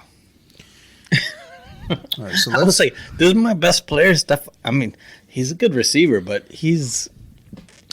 All right. I could have got Terry McLaurin and let's stop bashing Detroit. Let's go talk something else. All right. Like, something was hurtful. Up with that. I can't win with Detroit. Detroit can't win with Detroit, son. My team, they fumble so much, it's crazy. It'll be like a wide open pass. I run the ball and then the receiver fumble. Like this didn't happen when I was Washington. You're getting mad disrespectful right now, son. Like I think Madden was disrespectful in Detroit. They're trying to make them bad. They don't need to try. All right, so we got the South. Tampa Bay's 3-2. Honestly, they got freaking help like shit versus Atlanta because Atlanta was coming back. Atlanta was doing the opposite for once. Mm-hmm. They were trying to come back. Well, they remember they were But Atlanta. Then they called and the refs were like, "You're Atlanta." Maybe the most BS roughing the passer call of all time. Tom Brady got wrapped up and he got thrown down, but it was like one of those. I mean, he had the ball in his hand, so he didn't throw the ball. Usually, a roughing the passer is after you throw the ball and you get hit. He got sacked. He got wrapped up by his waist. Look, man, he could be somebody's granddad. You got to understand the rules got to be a little different for the elderly. So there's definitely some different rules. Yeah, because he's what was his name? I think Cordell Patterson's on IR right now. He changed his profile picture to that ref calling. The ref in the passer call. Oh well. But yeah, they got screwed. They just mad. But yeah, it's like the Jordan rules in the NFL. I mean, Jordan rules. Granted, it looked like fouls. This didn't look like anything. Mm-hmm. And it was funny. Brady's reaction was like, "I don't throw the flag." No, that's true though. He did yell at the refs though after. Well, look, man. But he gets those calls, so he did what he had to do to win. He's a superstar. He's going to get the calls. Yeah, so they're 3-2. New Orleans, Atlanta 2-3. Friggin' oh shit! Carolina's the other team. Carolina's 1-4, and they fired their coach today. Yeah, I saw that. Matt Rule, and I think Baker's also hurt, so they're probably going to look significantly better next week. I think Sam Darnold's hurt too, isn't he? Yeah. So I think the guy who's quarterback next week is actually 2-0. It was someone I don't even know, but they're like he's probably. So apparently Baker's like last in everything, and starting quarterback. So this guy's probably not any worse. And Matt Rule, I thought he was good at first, but yeah, I mean Carolina looks. You got Christian McCaffrey. Moore is a decent receiver. Robbie Anderson, I mean, he already made things awkward. Saying he didn't want Baker. So next week the Panthers are playing the Rams, so I think they're going to win this one. I'm going to go ahead and do my picks after this and make sure I pencil them in. All right, so let's head to the AFC. So yeah, the NFC looks far better than the AFC this year. But yeah, let's go AFC East. Buffalo's 4-1. They look strong as hell. But the Jets are number 2, 3-2. Yeah. 1-0 in the division. They're only ones that are 1-0 in the division because Buffalo's 0-1. Yeah, they lost to Miami. And then Miami's 3-2, but they're in a rough situation now with Down to every their- quarterback they get gets a concussion. they changed the concussion protocol. Yeah, Tua, I mean, he's being recommended that he retires. Damn, it was that bad? Because it was like a back-to-back, and the way his hands froze up. That guy that made that movie with Will Smith, the CTE movie, Concussion. He It's came called out. Concussion. He came out and said he should, if he loves his family, he should retire. Man, bust Jojo. I was like, but Like, maybe he ain't got a family. his family kind of likes that money. He didn't make it to that number 2 contract. They Samoans, yo. You know, family is family, yo. They stick together with all the concussions. But yeah, we'll see what happens with him. And then New England's 2-3, and their defense looks great. I mean, No. They played Detroit. yeah, Relax. but Detroit's been putting up 30 points. Not last week. That's what I mean. You gotta give New England's defense some credit. But what was New England doing before they played Detroit? I mean, New England Losing. knew, like, let's score Hawkinson. Yeah. Let's take him away, which really sucked because he scored like third. No, his fantasy points last week were ridiculous. Yeah, this he week had like 170 silly. yards and like all the touchdowns. St. John got like freaking 2 points this week. He got that many. Wow. I didn't think he had that. Yeah, Goff did not have a good game, but yeah, I mean, New England's defense is solid. They have 2 solid running backs. They have no good quarterback or receiver, but Yeah, what's the quarterback see that what they they had can in do. there this week? oh, that dude was really unheard of. Like, He was like a rookie. I think he was like a 5th round pick. yeah, he wasn't expecting to play. He was like, "Oh, I'm playing." He was like, oh shit. And honestly, he's not far off from who they got. Yeah. I mean, that's what Bill does though. But yeah, I think Bill's trying to, him and the Ravens, the last few years, well, the Ravens always haven't believed in getting their new receivers. Besides, once they had Randy Moss, New England has decided they don't need receivers. Yeah, they're like, yeah, we'll be all right. Like we could win with Troy Brown. It was like, okay. I mean, they did, but it wasn't. It was the defense that was really holding them down. But yeah, I mean, they'll be all right. Who's AFC West. Yeah, let's go West. So we got Kansas City at 3-1. They're- They were losing right now to the Raiders. Yeah, That we're on was a getting commercial closer. right now, but yeah, then- it was 17-7 last I saw. It might be something different now. Chargers are 3-2. They won a really close one versus Cleveland. I think Cleveland might have missed a field goal. Yeah, The thing with the Chargers, I finally got to do it in all of the fantasy leagues, which I'm doing pretty well in all leagues. But I've had their defense another week with 0, so time to get rid of them because No. they got a lot of players. the week before for fantasy, I picked up Detroit, thinking, okay, whoever they were playing, they should at least get me something. No, Detroit got me like a -3 or some bullshit. Oh, I mean, yeah, It was like, but they weren't doing terrible. But like this was the week where I was like, oh yeah, oh it was against Seattle. I was like, Jesus. I think the Chargers got me a negative and 2 zeros. Oh, that's And fun. I was like, Cleveland this week. Let's see what we can do. Time to get rid of them. Yep. I mean, they picked up Khalil Mack. They have Bosa. Well, isn't Bosa hurt? He might be. Then they got that receiver. 'Cause from there's New two England- Bosas. Or this corner from New England, which ironically, New England supposedly lost like the best corner. And then I saw in Pro Football the rankings of cornerbacks. Number 1 and number 2 are on New England. So it's like, damn. They know how to coach cornerbacks. I was gonna say New England has like a magic to them. Okay, it's 20-17. Looks like Kansas City scored. They just kicked off. Oh, so it's close. Yeah. So yeah, Kansas City could be 3-2, or we'll go 4-1. But yeah, Chargers are right there, 3-2. Denver's 2-3, not looking so good. And then the Raiders, we're playing now, 1-3. But if they get 2-3, they'll be just one game back. So I feel like going into the season, this was like the division that people were talking about. They're like, because everyone got better in off season, seemingly. Like Denver got Russell Wilson. Oakland or Vegas got Devontae Adams. Kansas City didn't really get better necessarily, but they're still a strong team. And in San Diego, or the Chargers, they're growing up, so they're maturing into their team. So it's like this is supposed to be the division that that we're all going to be. And it's still early. We're still in week 5. If the Raiders can win this, they'll be 2-1 in the division, which would put them with the best division record. I want them to win. In the division. I want them to win because I like chaos over there. I want to see all the fucking chaos. Yeah, I hope they win tonight. I mean, but they're the Raiders. They're going to. Yeah, if they lose though, they'll be 1-4, and that'll put them pretty far behind. Fuck them. All right. NFC North, the Ravens have now taken the lead, 3-2. They won a tough game. They should. Cleveland's 2-3. Cleveland though looks good.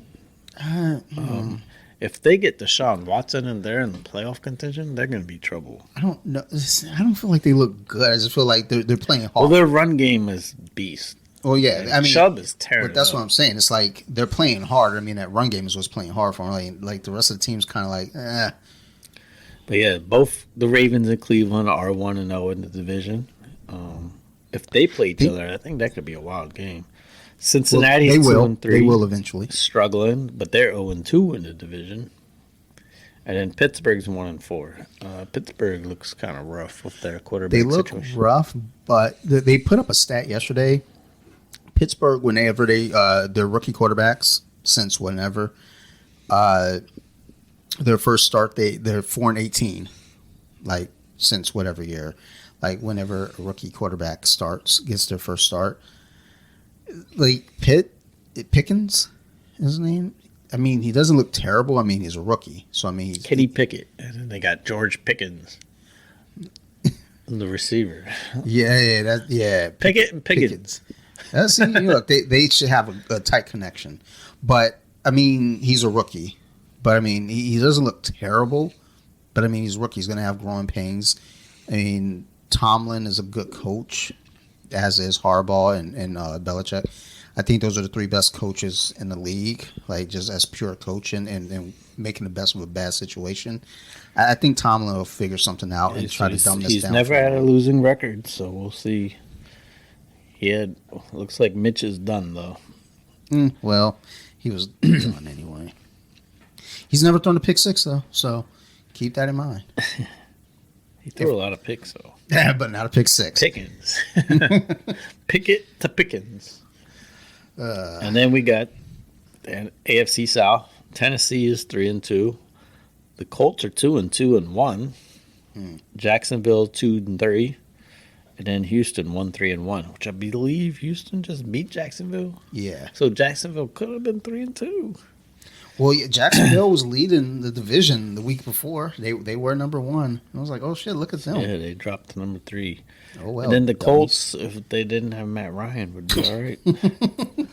Matt Ryan looks terrible. Well, you know who else looks terrible? Sacked left and right. You know who else looks terrible? Carson Wentz. So they all suck. Well, actually, Wentz doesn't look terrible. It's just like he can throw the ball deep. He's in bad situations. When the game's on the line, do you trust him? I don't. Because Mm-hmm. I was watching that game. As we're driving, we get a 1st and goal from the 2. I didn't get excited at all. I knew what was going to happen. I seriously did. But at the same time, there was doubt actually creeped into my brain of like, this is so easy. Tennessee's so bad. We just need 2 yards to win the game. We're going to win this. But at the same time, I never got excited that whole drive. Just like, we're going to lose. Did they just run it on 3rd and long? I don't. That sounds like something Washington would do. Jesus We Christ. can't run the ball. We'll average like 2 yards a run, but then 3rd and 10, we'll run the ball. Dummies. Or throw a screen pass when it's 3rd and 22. Hey, let's review this beer. We drank this beer a long time ago. All right, let's go. So this is a light beer. It's called Roy Light. Interesting name. It's by our first time we've had Hope it's by Burnish Beer Roy. Company, but it's a second time beer from Salisbury. I don't know what's up with Salisbury today, but it's a clean, crisp American lager. Yummy. I got some false information online because it said it was 5%, but this can says 4.8%. I have to adjust my score because of that. They rounded up. Yeah, don't. Okay, was that a roughing the kicker? or run into the kicker. I saw the punter go down after that kick. So, okay. I mean, it's a typical It's fine. lager. It was decent. So party beer, but with a fancy name, Roy Light. Hold up. 1 second. One of the things I enjoy about having this ring cam is someone's at my door. So let's see here what's going on. Oh no. Oh, it's just super sensitive. Somebody's walking past. I was like, hold up. No, we're not doing this. I turned the sensitivity down though, because I didn't want it to be like if somebody walks by, my camera go off. Ended up getting the ring cam just because of like dumb shit like what happened before. Motherfuckers knocking on the door at 4 in the morning. My wife goes answer the door. It's like, nah, use that intercom. Like, what y'all need? A word? Nah, he ain't here. Nah, we hiding the drugs too. I mean, he ain't here though. But, right into the mic. Stereo. Doesn't make our listeners so thirsty. Oh yeah, so let's get some numbers on this. 4 point. What did I say? 4.8. Yep, American light lager. It's not bad. Nah. I thought it was 5%, which would have helped the score a little bit. Because I was like, oh, it's more than Miller Lite. Yeah. It's not bad though. No, it's not. It's not. I would see it's tough because that percentage does bring it down. I'm gonna give it a 6.8 because I did enjoy it. I'd buy it, but it ain't buy it. It ain't like give it a 7, buy it, but it was tasty. I gave it a 6.5. I don't know. Maybe it was COVID bringing. Maybe. That's what I wrote. I had 6.6. It's just because compared to the first beer. So I'm curious what this last one I'll do because these have been scoring higher and higher with us. It's got a peculiar taste. It's not a bad taste. It's just peculiar. It's better than I was thinking. You thought it was gonna be bad? No. But it's even better than I was expecting. No. I mean, it's fine. It's different for sure. So yeah, that's. I had something I wanted to bring up. Oh yeah. See, that's a fucked up thing. I put no notes up. So, oh yeah, all right. So let me real quick. I want to get into this thing with off the mats. I've been doing a lot of recording lately on off the mats. A lot of fun recording actually. Just good conversations, fun conversations. I had a recent guest on, and they've been on before. I'm not gonna, because if I say the gender, I'm like, oh my god, it's that person. We know who it is. Because some of the listeners cross-pollinate between the two shows. But I recorded with this one guest, and like with the podcast, at least anything that I do, it's all conversational. Like, it's like if I do interview style, I'm still trying to have a conversation. I'm not trying to really have an interview, like a fucking 60 minutes bullshit interview. So I had this guest on. We started recording, and they gave an answer, and they go like, I want to say 15 minutes down the line. We're talking. They go, can we go back and adjust that answer from the last question you asked me? I was like, what? I was like, I just feel like I should have said more. So I was like, what? So what I'll do is I'll ask something that you can kind of piggyback off of and add on to the other answer. But I'm not going back and, editing out all that shit. So we do that. And as we continue to talk, they then ask me, they're like, you know what? Is it okay if can we reschedule? I was like, okay, fine, reschedule. Like, what's up? So they just felt like they weren't prepared. I was like, okay, that's fine.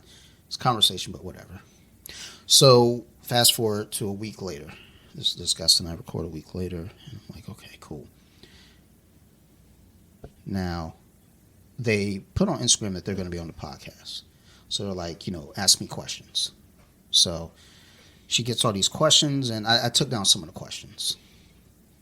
And some of them were relevant to jiu-jitsu and just conversation. As we're going through the talk, they're like really, really just dumb questions that had nothing to do with um, the topic, period. So I kind of avoided those questions because I want to kind of keep everything kind of somewhat uniform. And I was like, okay, we go through what their career is and how it connects to jiu-jitsu. And everything was going great. So then we get, and I kind of weaved in some of those questions from Instagram. So we get to the end because now we're about an hour 15 in. I was like, okay, this should be a clean cut. We should be able to get through this. Very minimum editing. And they go, I was like, you want to do any shout outs? And they're like, no shout outs. I'm very bad at this. I was like, okay, that's fine. No big deal. Like, you don't have to do shout outs. Most people aren't really prepared for shout outs, and that's fair. So then they go, but I feel like we're missing some questions. I was like, okay, we probably are. And I pull up the questions. I start reading them out to her. And, I just said their gender. I said her. Whatever, it's a her. So I start reading out the questions to her. And, like, as we get to, like, some questions, like, let's talk about jiu-jitsu. One thing people always want to talk about is, like, boners on the mat. Have you ever encountered any boners on the mat? Which, I was like, and I told her, I was like, yeah, I didn't ask that question because I just didn't see where it fit in. Like, she was like, yeah, but, people ask these questions. I really want to answer them. I was like, okay, you can answer them on your Instagram where they ask them. Like, we're not, answering silly questions. I'm not doing that. It has no place. So, like, okay, you know what? I'll find a way to edit it in. So I went back. And it's about, like, creepy situations on the mat. So they give a weird example. I was like, okay, you maybe do all that for this half-ass answer. And then she tried to tie in the whole boners on the mat thing. And then she was like, you know what? Never mind. Let's take that out. Really? Like, okay. So then we start going further and further along. And she was like, I really want to address, like, whether I'm single or not, too. I was like, what? It's like, I didn't ask that question because, again, it's not relevant to anything that we're talking about. So then I go and ask a question to kind of tie that into it. And then even the answer that they gave for that was like, this is fucking retarded, Like, what are we doing? And then when I went back to edit the shit, I was so angry. I almost didn't want to put it out. And I had other episodes I could, like, kind of put in its place. But I was like, I don't know if I want to put this episode out now. Because the episode will sound fine. But I was just so pissed. I was like, I'm not doing this shit again with anyone. Our conversation is what it's going to be.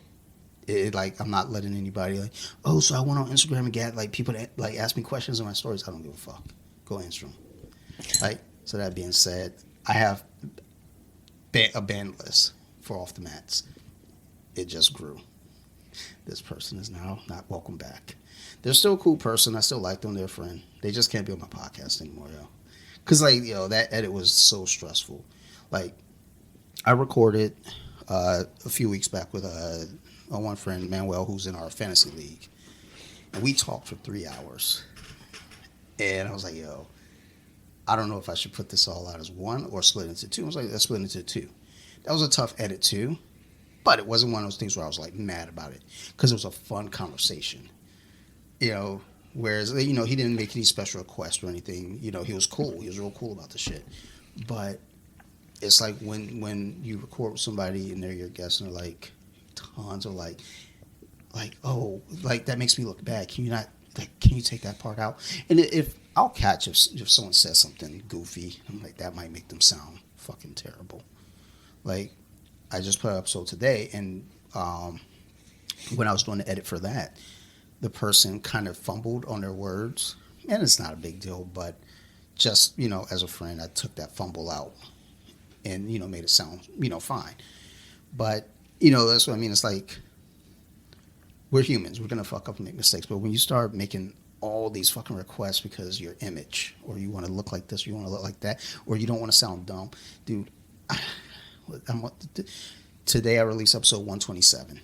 I think in total I have like 134 Off the Mats episodes.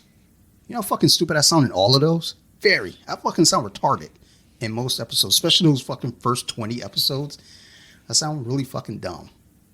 Fucking relax, people, with the fucking special requests. So that being said, motherfuckers is banned from this show or that show. Banned from life. I got 3 people on that ban list. The one person with the fucking carnivore diet, they're not welcome back. And it is more so because of just their attitude about things. It's like, this is the best diet for everyone. Like, and if you're listening to your doctor, then you're doing the wrong thing. It's like, okay. Like, I mean, if my doctor tells me I'm pre-diabetic, I should probably listen to that. They're looking at my blood work. I know when my doctor told me I was pre-diabetic, I went to 7-Eleven, bought 3 honey buns, and fucking gunned it towards the rocks. But that's me. You know, I'm a little dramatic. The other person I banned, like, we were cool, but it's just they start trying to play a fucking character when they got on the podcast. And I had them on a couple times. And, you know, that next time was just like, it was too over the top. It was like, yo, cool out, son. Like, be you. Like, quit trying to be a character. Because at the end of the day, this shit is all about just having fun. And you coming on here sounding goofy and trying to sound like a goddamn pro wrestler, it's not cutting it. And then this third person, I 3.5 people are banned. I had another person, I'm debating it. I don't know how I feel yet. But I definitely have 3 people that aren't welcome back to Off the Mats. And I have another one that's potentially not welcome back. I don't know how I feel. Sometimes I think about it, I was like, do I even want to reach out to them? Like, because I do need a guess. And I know they're good to, like, just be on, like, a last second. Like, I could, like, message them, like, at noon on a Sunday. Like, yo, you want to record right now? Yeah, okay. Let's go, son. Actually, yeah, definitely banned. But Tennessee took the lead, by the way. Fuck them. Like, are we shocked? No. Like, no. I'm shocked the Raiders are going to be 1 forward. Like, we saw the Raiders, I think they ran on, like, a 3rd and long. I'm pretty sure that's what they did. I don't know. I might be making shit up because I did trying to odds. lose. It's too early to try to get the number 1 pick. I just wanted to add this, you know. Just a thought drifted in my mind of how bad Thursday's game was with the Colts and the Broncos. Do you know what's this Thursday? Oh, isn't like Washington and Chicago. So we might crush that. So I'm debating picking up one of those defenses. I don't know which one. If we don't beat Chicago, the things need to happen. Like, well, that was my question. Fires. That was my question. I don't know if it was on. You asked me, do I think Rivera would be fired? And I don't think he will. But I think he should. He should, though. Yeah, that's the thing. Is like, will he? Probably not. Should he? Absolutely. So I'm blame someone. It's because we can't find a quarterback. You're the coach. You're picking the quarterback. Like his next blame game, like blame the owner. Well, I mean, you know, he hired me, so it's definitely his fault. It would be the same thing. Well, Carson Wentz didn't work out, so next year we'll try the guy we drafted. He didn't work out either. He was just a 5th round pick. You just picking a different quarterback every year to save your job? Pathetic. He has 3 winning seasons out of 11. It's not very good. It's 3 more than. I will say this with him. I don't think that they could get anyone else besides him at the time. Oh, well, I mean, the thing is, too, you look at, like... Because no one wants to coach for Washington. I mean, you look at certain things, though, too. It's like, you know, when they're, like, probably getting them, it's like, okay, that's a name. He took his team to the Super Bowl, shit like that. Because, you know, they look at things like that. I mean, it matters. And, yeah, it probably would have been, too, they couldn't get anyone. I'm sure they could have got someone, but they couldn't get anyone that they thought was, like... I don't think Daniel Snyder can. Because it was rumored, I think Kevin O'Connell, who's now the Vikings coach, they rumored of him keeping him to be an OC, offensive coordinator. He didn't want to stay. He knew it was up. He went and won Super Bowl with the Rams. It's not a good look. Not a good look. Let's get rid of the owner. This guy fucking sucks. They've been trying. But yeah, if things keep trending the way we are when we go to the game, we could probably sit in the front row. I know we are. Trust me, that was already part of the plan, dude. Like, I got the tickets like that because they were cheap as fuck. But I was like, I know that we'll be able to get down there to the front. They might beg us to. I honestly, I think we could probably get some people in for free. Just put them in our lunch bags or something. Like, come on. Like, we'd go. Put Brett in a backpack. Yeah, like, how bad does it get if they're just like, 10 people go to the game. Like, free game. They're like, hey, anybody want to go to this game? People are like, no. It's free. No. Free beer. Maybe. Free hot dogs. Oh, yeah. They better start lowering some concession prices. They won't do it. No, they're not. They're not. Oh, because then you got to drink to make the game fun. Can we get bathroom shots in there? Like, can we take them in? Or Probably not. You want to go in? Like, I mean, this is gonna We be can cold. do it to tailgating. I was gonna say it's gonna be cold. You want to tailgate? Let's just get there early. I mean, you're driving, so That's driving. even better. Asian woman. I don't know how I feel about that, dude. She actually drives pretty good. Okay, for an Asian woman, yeah. I mean, that's like saying like I'm pretty good But at she'll math. want to drink. So I might have to drive. Paper, scissors, rock for it, dude. That's the only fair thing. And you know the rules. It's 2 out of 3. Hey, we should get a 4th ticket. Brett doesn't drink. Oh, that's not out of the question. Yeah, because it might be free to get. I'll look into it. Dang. And dang. I'll look into it. Washington is hurting. But yeah, I mean, I think we missed out on a lot of things.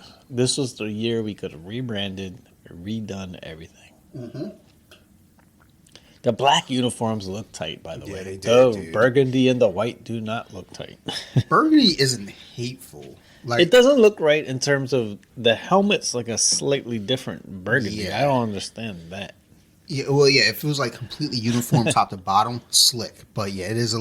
Those black ones the are. black ones. Ooh. And you know what they did? They're not available to buy. Of course not. Why would they Because be? you got to buy the white and the burgundy if you can't wait. Because no one would buy them. I'm not buying none of them. How about that? Well, I don't want to buy any of them because I've had bad luck with who I pick. I'll pick Terry McLaurin. He'll get traded next year. Oh, of course. You know he ain't coming back. He signed the deal, so we have him for a little bit. Sorry, Terry. He'll get shot. Sorry, Terry. What was I gonna say? Yeah, I'll look into. I'll see. I'll look at that section that we got our tickets in. I'll look into it for Brett, so we have a designated driver. Because like, look, ain't no fun if we all can't get fucking alcohol poisoning. But since Brett don't drink, So yeah, we need that guy on our podcast. Brett. The activist. Cut the active. What is his name? Cut something like that. Oh, that dude. Oh God, dude, that dude He is so represents great. us. He's my spirit animal. Yo, But he should be the president of the fan club. he has never said. There's never been a post of his that I've seen that did not seem. There's so relatable. many things too that I'm just like super agree with. Like I mean, what's the point of going out drinking if you're not going to get drunk? Look, to me, that's a waste of Look, time. if you go out and you get trashed and your friends say you were so drunk last night, those are not friends. It should be we were so drunk last night. Like paraphrasing, but he's fucking right. Except for when you get into the moonshine, then he's not right. Like fuck all that. Like you get into the moonshine, it's like dog, that's you alone. But then when I take drugs, then I start slurring. It's like okay, I guess I get where you're coming from. Yeah, the moonshine was probably how I sounded when I woke up the other day talking about the finishing move. Like, what are you talking about? You gotta do it. You didn't press the right buttons. Like what? What was I gonna say? I was gonna say something probably fucked up. But I can't remember now. Oh yeah. We in October now, so Yeah, it's funny as I had so many October beers, but not this week. But we got some for next now week. we got to tone it down. We got to get back into speed. So By the way, this next beer taught me how to say this word. We do have a skull in the can, though. okay, so you learn how to say skull. I'm proud of you. No, because we've had. I always thought it was goose. The sour beers, goose. It's not ghost. So it's It's goza. goza. So I'm gonna tell you right now, that's not what that is. I El- know it's not. El goza. I know how to use words, and those aren't words. So, here I'm gonna write a word out. I want you to tell me how do you say this word? How would you say this word?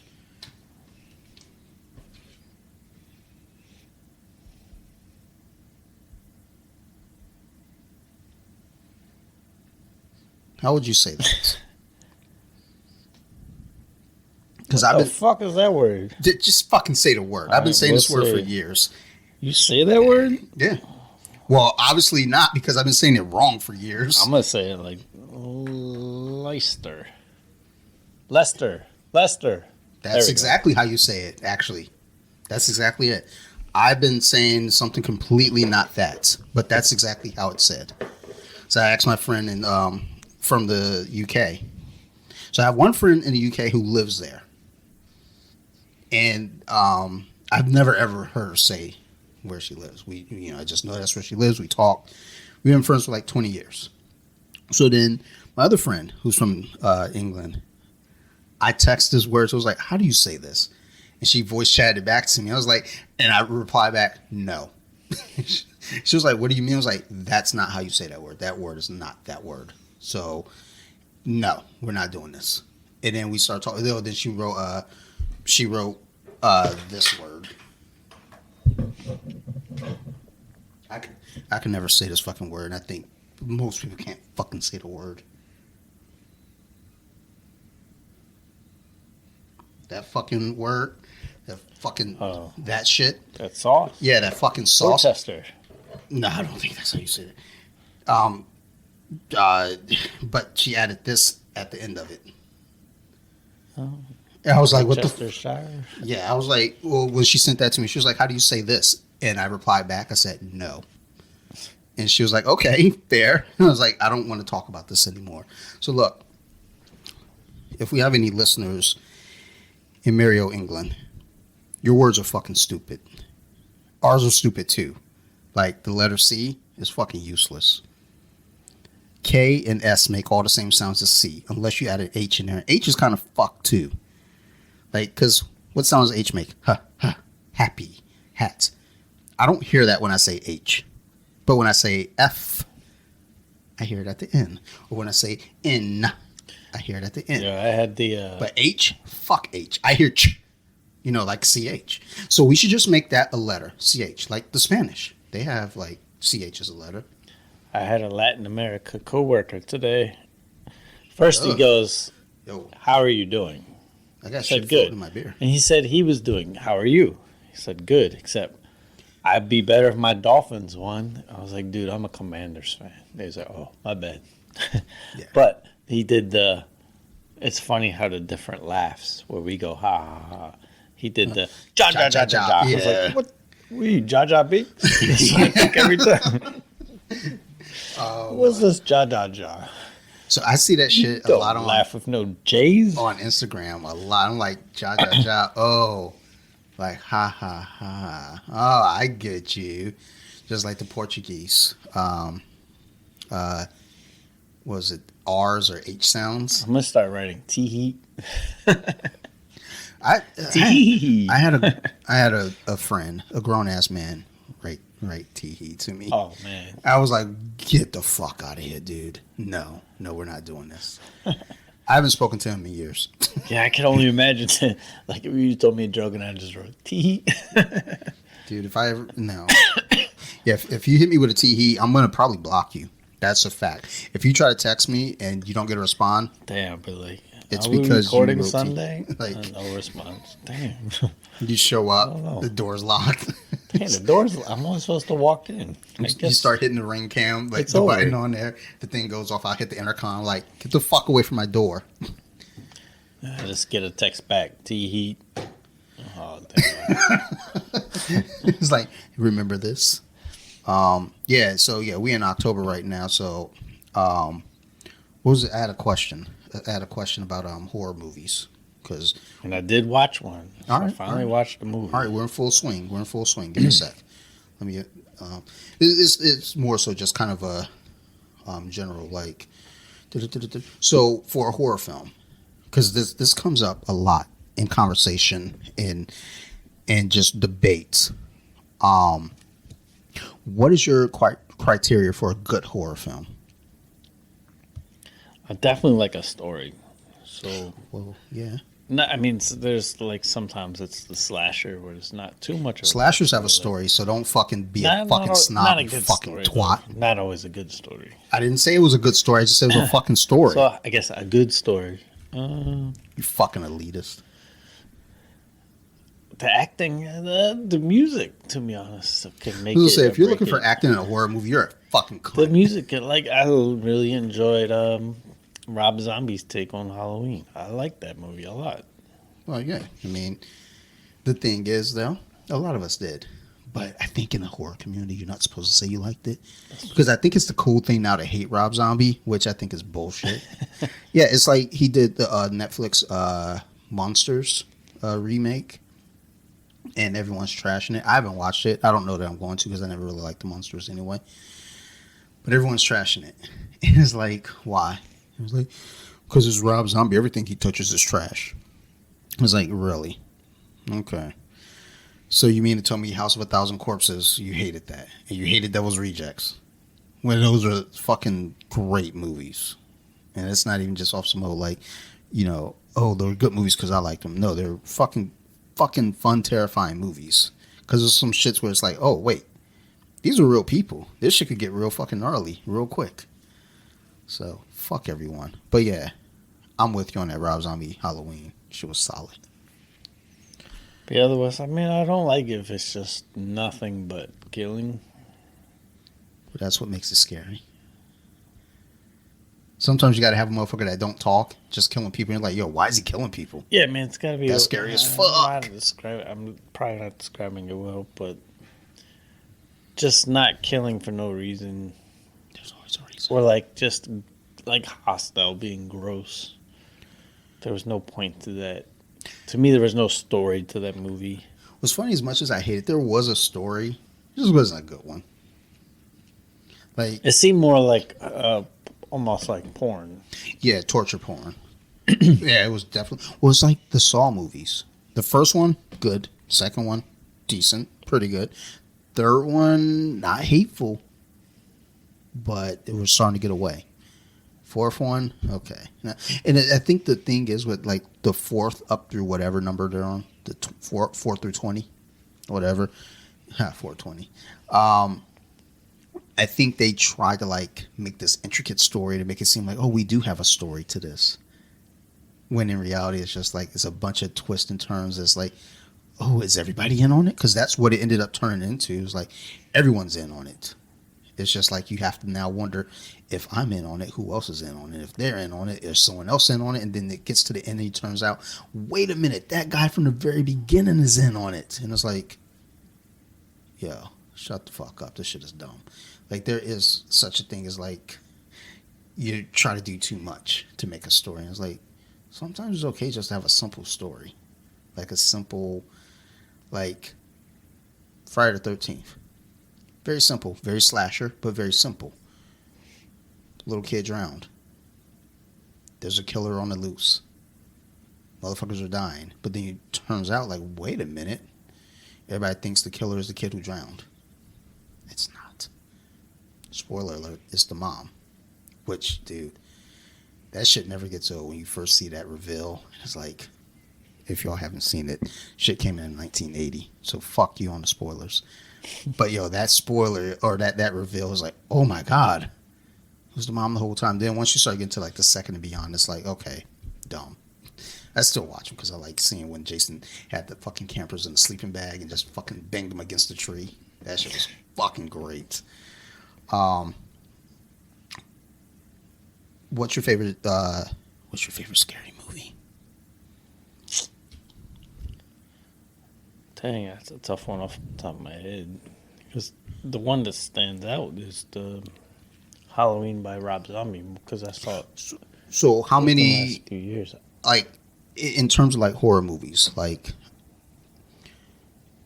how many like horror movies have you actually watched? Or like, but I guess also here's a question for horror movies, because this also comes up.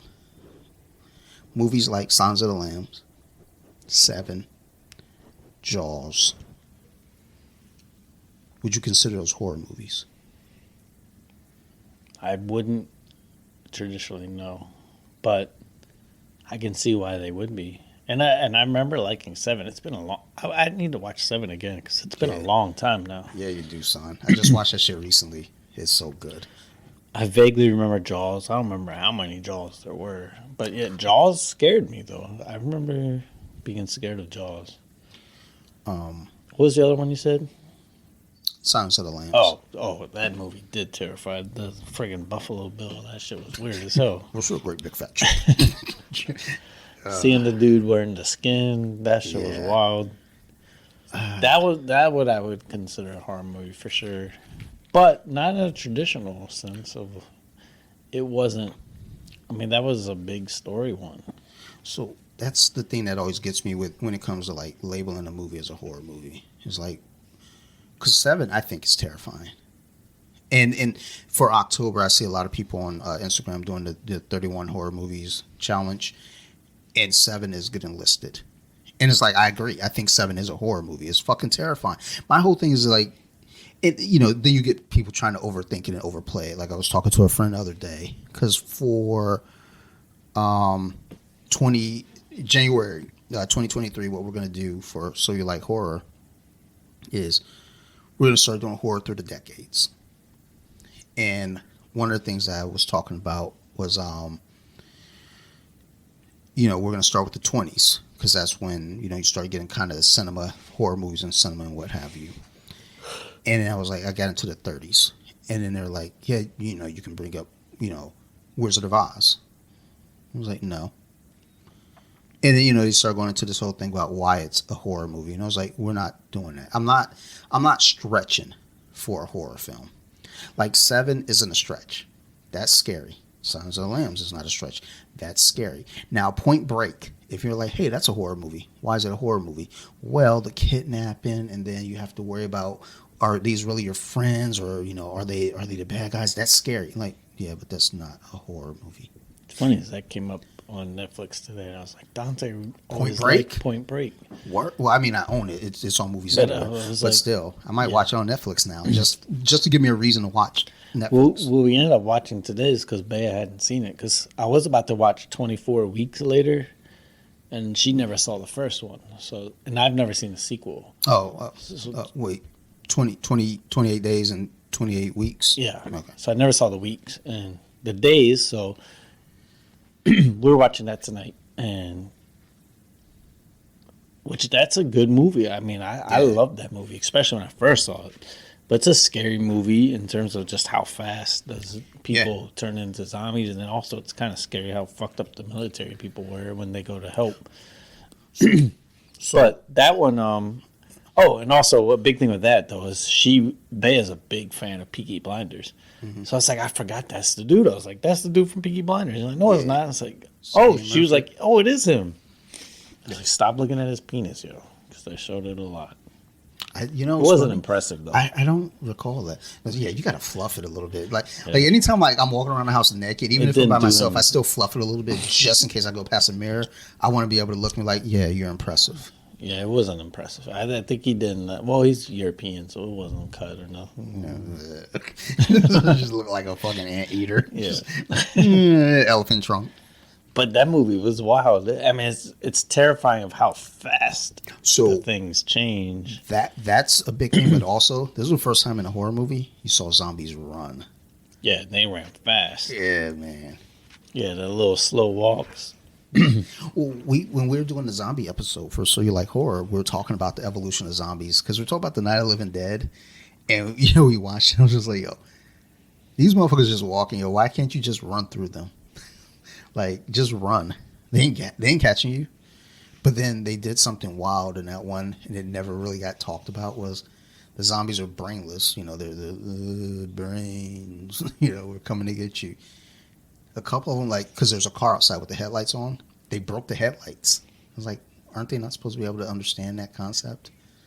But yeah, the fact that they could run too was scary. Yeah, and then they made it whatever that rage. So I guess that would be a top horror movie for me. I like that one a lot. But yeah, they had the rage. The opening scenes, the monkeys you're watching this crazy ass wars and shit, and then it's just crazy how fast it trickles down. It's like the whole world had friggin' rage in 28 days.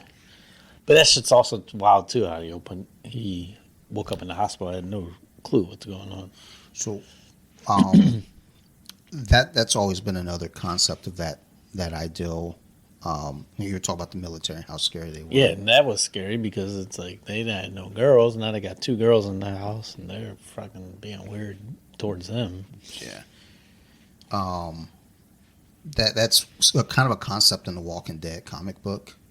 Is as you go along that story, you see them day in, day out fighting the zombies and killing them and kind of getting through the whole thing. But eventually you start running into other people. And now there's no law, there's no police, there's no nothing. And, you know, your moral compass is really fucking shifted now. You know, but I think that all kind of spawned from 28 Days Later, which is a fucking phenomenal movie. I think that was like the first time I was like really exposed to like foreign horror because it was like from England. I think most horror I saw growing up was all like American. It was like, oh, slasher, kill them, get them. Then you start watching that foreign horror. It's like, oh shit, they got a story. Or it's not even like, I mean, there was a story kind of loosely, but I think that concept of just like, you know, like the fast transformation, and then these motherfuckers full sprint, like That full sprint is terrifying. and they don't get tired. You're out there like trying to run, like, oh, I'll run any fucking zombie. It's like, Yeah, that's what's terrifying. You messaged me about the Resident Evil and Oculus. Wait till you're shooting in one direction and you're like, oh, I'm good. And then you turn to the right and they're coming right at you. When they're right in your face, that shit is terrifying. you know, And you can pull out. Now, what's truly terrifying, if you want to be brave, don't use your gun. Try your knife. I don't want to be I brave. did it just to be brave, and I was sweating. It's like, Nah. God damn. So there's an Exorcist VR game. I'm interested. I think it's like it's old. It's like from the old PlayStation VR joint. I'm so curious though, because I've been going down this rabbit hole of the Exorcist because we did our Exorcist episode and put it out. It was fun. It was a real fun episode. We you know, got the Skullface family down here. We talked a little bit. Ate pizza. I ran out of wine, so I had a mug of wine. But it was a lot of fun. So now I'm re-listening to the audiobook for The Exorcist, and I found out there's a VR game. I'm like, dude, I kind of want to figure this out. And Sarah's like, no, we're not doing this. And I was like, I think we have to. I was like, no. I was like, well, you don't have to, but I will. Dude, I'm so curious.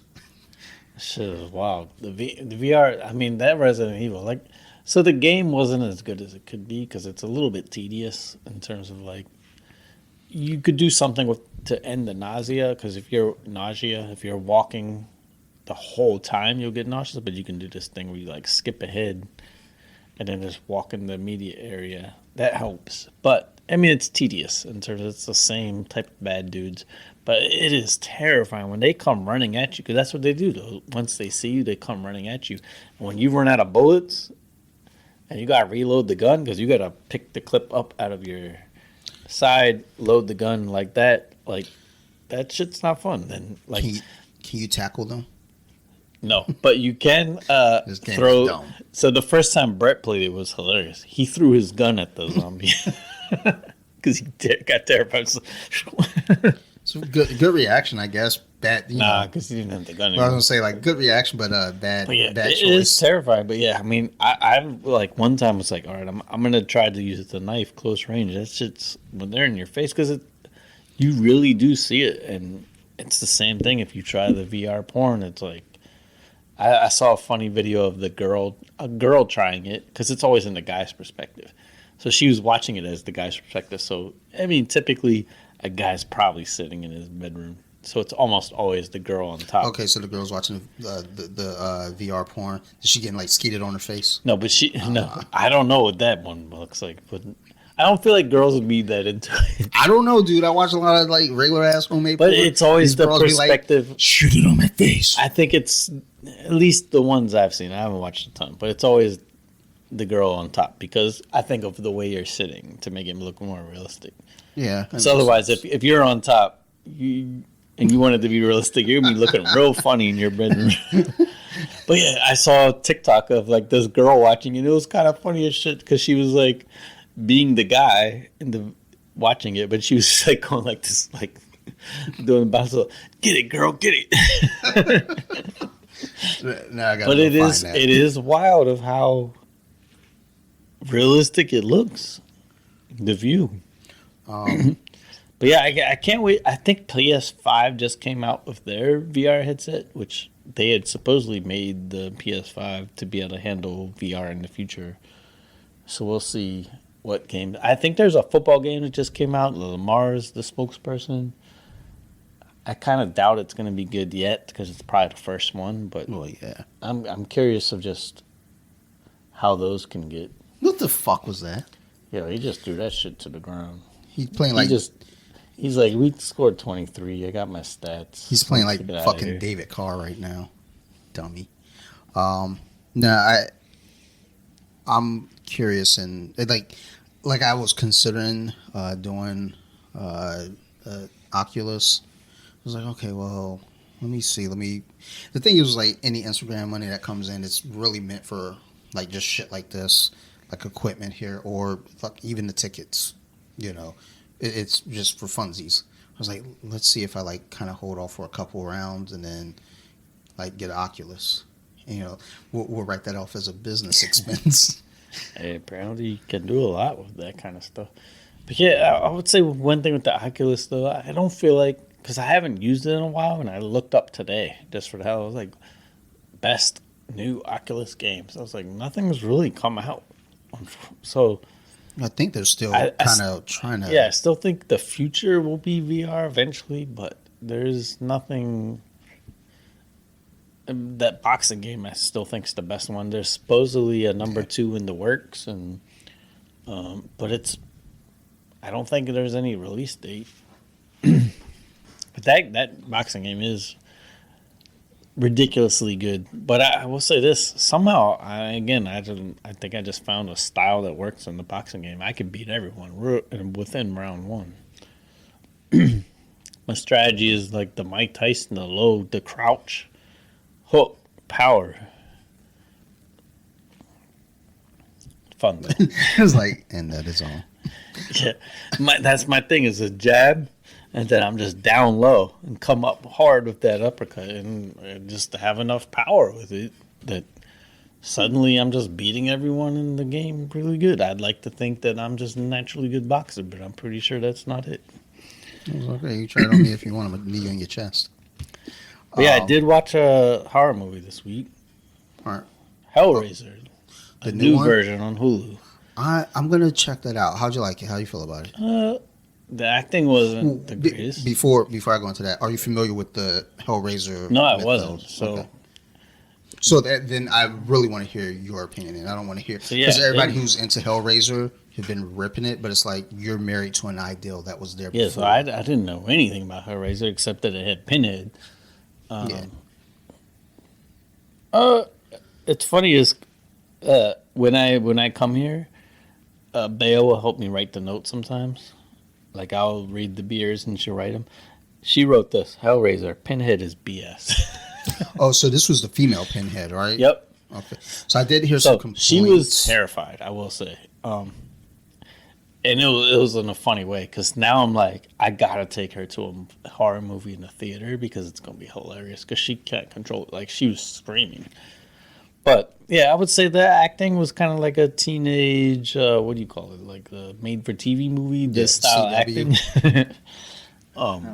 But I mean, it was pretty scary when you don't know what to expect. I mean, so there's a puzzle. I don't know how the original Hellraiser was. I imagine it's probably similar. Yep. But yeah, so there's a puzzle, and then as you're doing it, getting it to the next level, a blade would come out, and if it stabbed you, then these creatures, the Hellraiser, Called and the Cenobites. some other dudes. Yeah, so I would say that I didn't do a great job of explaining what they were. It almost implied like you should just know who these They guys didn't do are. a good job in the original either. So yeah, these people would come, and then it would be like some Mortal Kombat type shit with like the get over here chain. Some chains would come up and hold up the guy. But yeah, in the original scene, I guess there's this really rich elitist guy, and he clearly, like, you can already get it from, he's like a pleasure seeker. Yeah. Whatever, he gets to the final level of this puzzle and gets a wish or whatever, and it's sensation or something. But he has like this torture device connected to him that like will be the most painful thing you could possibly have. But he stays alive. Blah blah blah. It was good. I mean, it wasn't. The acting is not good, but it's. I mean, it's scary. I just still feel like it's a good story because it's different. You have these people chase you once you get stabbed by the box. The girl, the main girl, she was kind of annoying. They tend to be. I could say that But because we don't have a lot of overall, female I would listeners. just say it was scary. So, not the best of movies, but not terrible. I'm gonna watch it. Worth being a free movie. I haven't decided when I'm gonna watch it because we recorded my first So You Like Horror. We recorded the werewolf episode, but I played it back and I was like, ugh, we didn't do too much werewolfing in that one. So I might watch Hellraiser and be like, hey Phil, you want to talk about Hellraiser instead, and just kind of go from there with it. But I'm interested in it. I saw a few people, give their opinions on it. But I can see it not being rated well. Well, I think a big thing with a lot of people is they're married to the old that was there before. And there's nothing wrong with that. But I always say when people get kind of uppity about reboots and remakes, and I've been going over this discussion a lot lately because there's a difference between the two. Because, people say reboot, remake, they're all the same. No, it's not. A remake is what Rob Zombie did. He remade it. He remade Halloween. A reboot is what happened in 2018's Halloween. They basically kept what was there previously, at least some of it, but they're they're revisiting the old story with a new cast of characters. So that's a reboot versus a remake. I don't know if this Hellraiser is either or. I'm not sure. It's definitely like a made for TV style budget. Like it didn't. The special effects aren't the greatest. That's unfortunate. But yeah, it was a female Pinhead, and then they had the other what did you call them? Cenobites. Yeah, I mean they looked terrifying. It was kind of goofy looking. One had like the chatter mouth. Yeah, the Chatterer is what he's called. Call him by his name, bitch. But they didn't tell us the names of the others.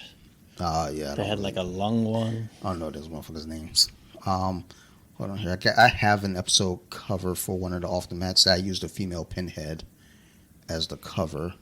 I want to say it was episode 77 or 76. Let's go with 76. Where you at, baby? Maybe I don't have the episode here.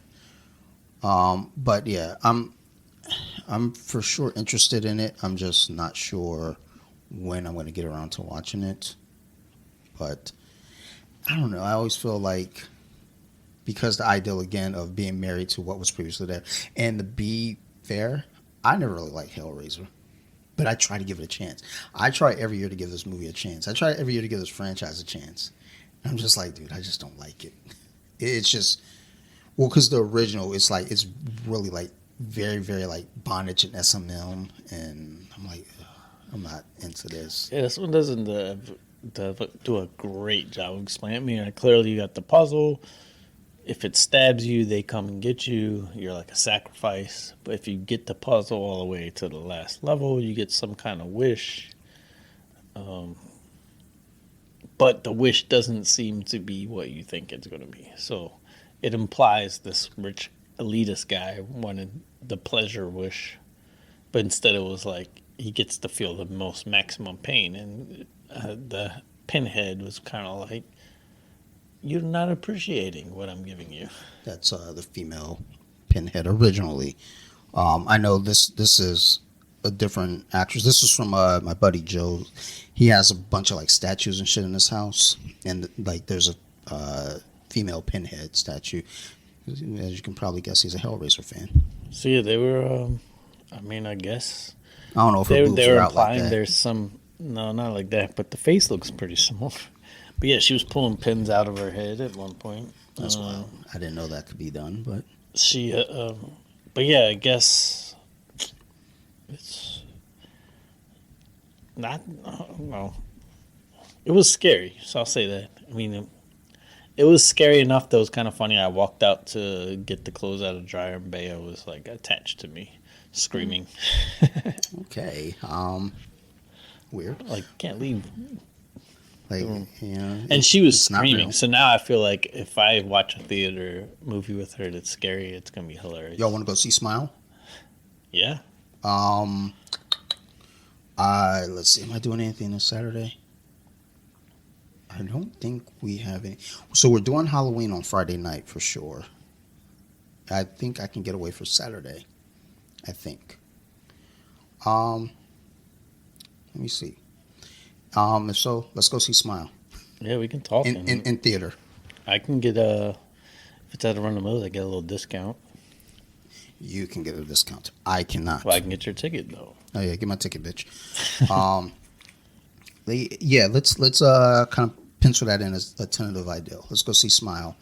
Bear has to go because I just want to see the Yeah, reaction. that shit was hilarious. From what I've heard about Smile, it's kind of a sandwich type deal. It's like the beginning's pretty good, the middle's a little but the ending was really good apparently. So I'm like, okay, that's fine. I didn't really want to see this in theater. I was gonna wait for this hit streaming, but just to get a theater experience to see her reaction, I'm in. Did they serve beer at that one? I wish. No. Fuck. All right, I'm gonna have to get drunk before I go in. Actually, I'm not gonna get drunk before the movie. That's fucked up. Hey, we gotta rate this beer. Let's do that. All right. So, El Goza That's just ghost. by who's it by? Avery Brewing Company, Boulder, Colorado. Got a skull. Looks like the typical tequila skull. But yeah, this is supposed to be a tart gusa with its zesty and salty Gross. disposition, Brayton with a tangy citrus twist, which it does have a nice citrus twist. 4.5%. Okay. So So it's one of those sour style beers. yeah, it's like, and the one thought is like, I'm not even gonna like hold the percentage against any of these because they're all low anyway. Well, I am, but I'm not. I'm gonna go ahead and give it a 6.9 because it's not. It's drinkable, it's buyable, it's tasty, and I'm not gonna get like fucked up at a party with this, but I can have fun with it. Yeah, so we're close. I gave it a 6.8. So Okay. that means the score is right. But yeah, if you like gusas, Goose. I always thought it was goose. It's ghost. I've been saying goose. It's ghost. You'll like this, I think. Look at those guys over there. Yeah, See? sour beer, lime, sea salt. Do it. Go get some bitch. But it's not a 7, so we didn't recommend it. So if you don't like it, Yeah, it's not a 7, so don't buy it. But it's definitely a high 6. someone gives it to you, drink that shit. Yeah, for sure. Like if you hand me a beer, like look, all 6s definitely fall into that category of if you hand it to me, I'm going to drink it. If I don't drink it, it's definitely under a 6, possibly a 4 even. Because most 5s I'll drink, but reluctantly. But if you're a 7, I'll spend This my own episode money on is it. definitely our lowest alcohol. Yeah, well, I We did mean, a 4, 5, a 5. No, and it wasn't even a 5. It lied. Yeah, And you then a rounded 5.9. they rounded up. It is a 5. We call this. But you had some wine. I had some truth. Yeah, I actually had less wine than I thought I was going to. I thought I was going to probably knock down three mugs of wine. I only took one. Not that like I've got like much to do once we're done. Like once you're gone, I'm gonna go up, drop this episode real quick, and then probably go to bed. I might hop in the shower. I don't know. I'm not sure how I feel about life right now. Sometimes I gotta like really contemplate shit. Showering lately just seems like a task I don't want to do. Because your shower is fucked up, son. I wouldn't want Oh, to well, either. no, it's fixed. got, like, But a yeah, hole in I your went cylinder? from the never running out of the hot water to like 10 minutes. So it takes me 10 minutes to even get in the water. So by the time I get in, I'm like, oh, this shit sucks. Yeah, like when we first got here, our hot water was like on point. That shit, and it was strong. It lasted. Then something happened. There's something wrong with like the cartridge or whatever the fuck. So all the water was like piping hot, like just uncontrolled. Even if you put it on cold, it was hot. So they had to fix that. Then it ended up all the water ended up being cold. I remember was it last winter?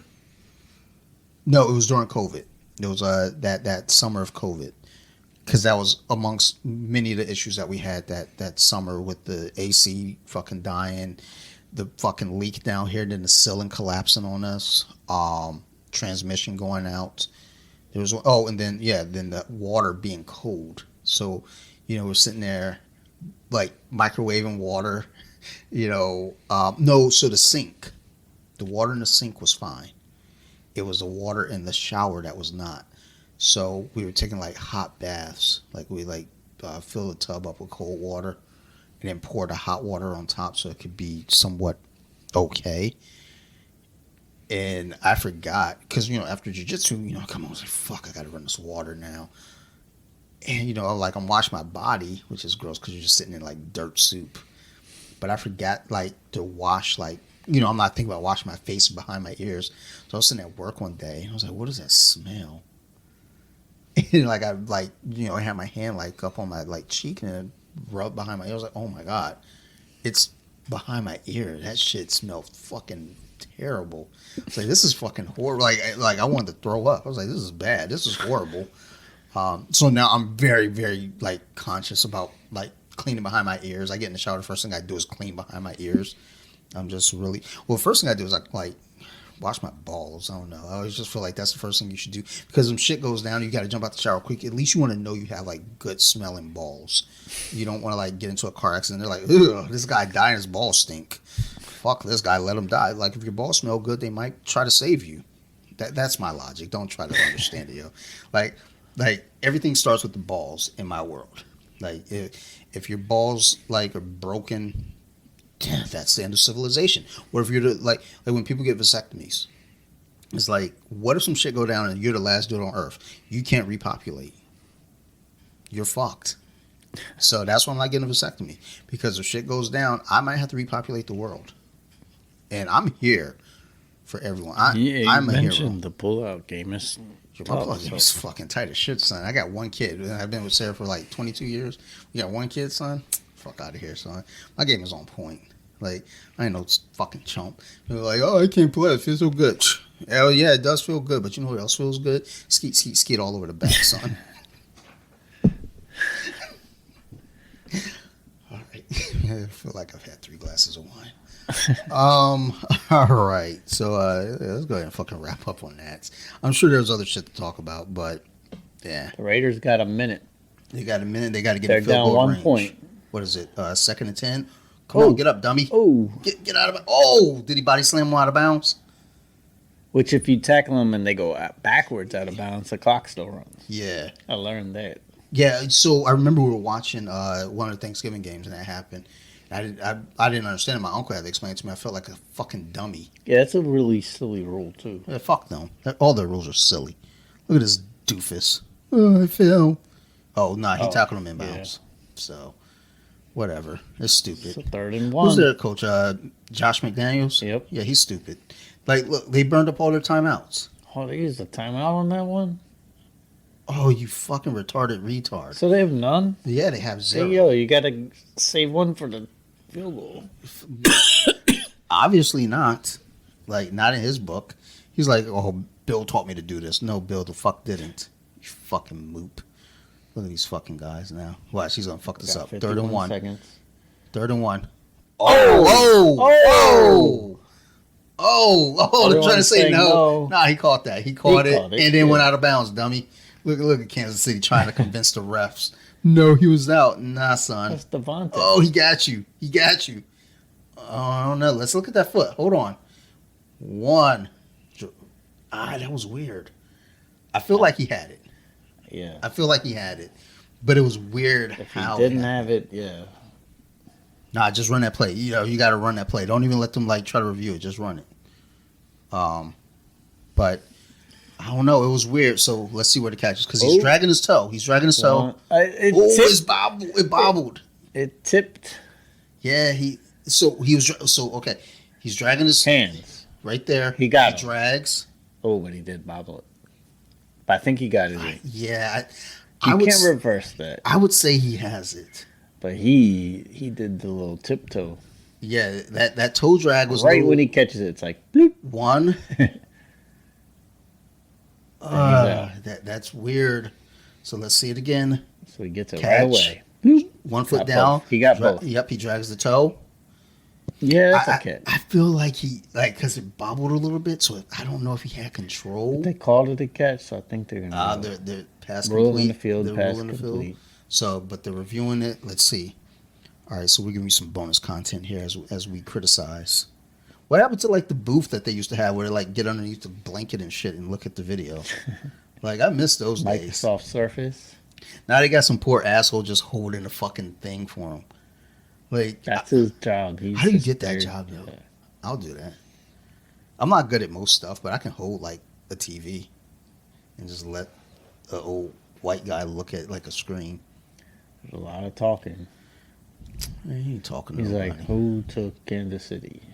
And who took the He's like, okay, so who bet their money on what? How much are you going to give me? Like, okay, so if Kansas City wins. The way Devontae Adams looks shocked. Yeah, I don't, because I think he's bobbling that. Oh, does not look good for the Raiders. I think, yeah. Oh, man. they're bringing him back, so no catch. I think he was bobbling that. He was bobbling the catch. Like he dragged the toe and the other foot was down, but it wasn't secured yet. That's a little questionable. Fuck you, ref. If this was in fucking Oakland, this wouldn't be the case. I know that they don't play in Oakland anymore.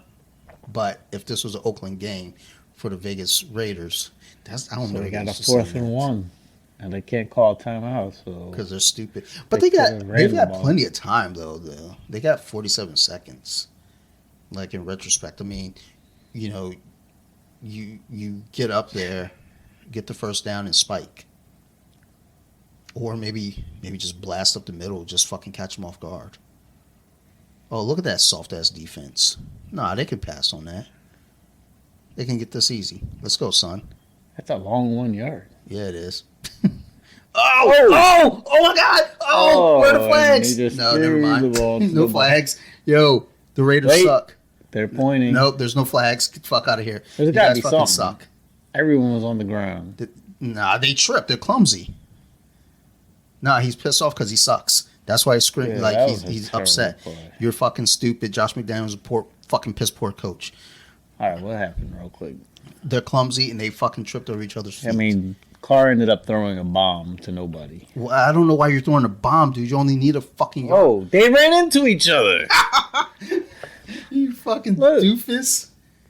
They took out each other. Oh, I'm so stupid. Look at me. Yeah, there should be no penalty on that. Oh, like he's about to quit. He's going back to Green Bay. He's like, I came to the Raiders to be 1-4. Raiders 1-4 again, and it looked like there was some kind of penalty on the last play, but then when we saw the replay, 2 receivers just ran right into each other and took each other out. God, I love when chaos hits the scene. And Kelsey had 4 touchdowns, which is rude. 7 catches, 25 yards. That's rude. That's ridiculous, dude. That's. So I'm gonna get 30 points. So basically, Kelsey, like, what's his name? Mahomes threw 4 touchdowns. They all 4 went through. And I was joking too. I was like, but they all went to Kelsey. Oh, I guess they did. Those are Madden numbers, like on some bullshit. Like when you throw to your tight end like 4 times, all for touchdowns. Yeah, he's got like pumping. 5 yards total for the game. It's like, oh, okay, dick.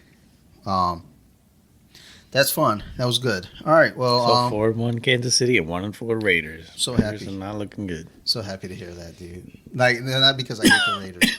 I actually like the Raiders.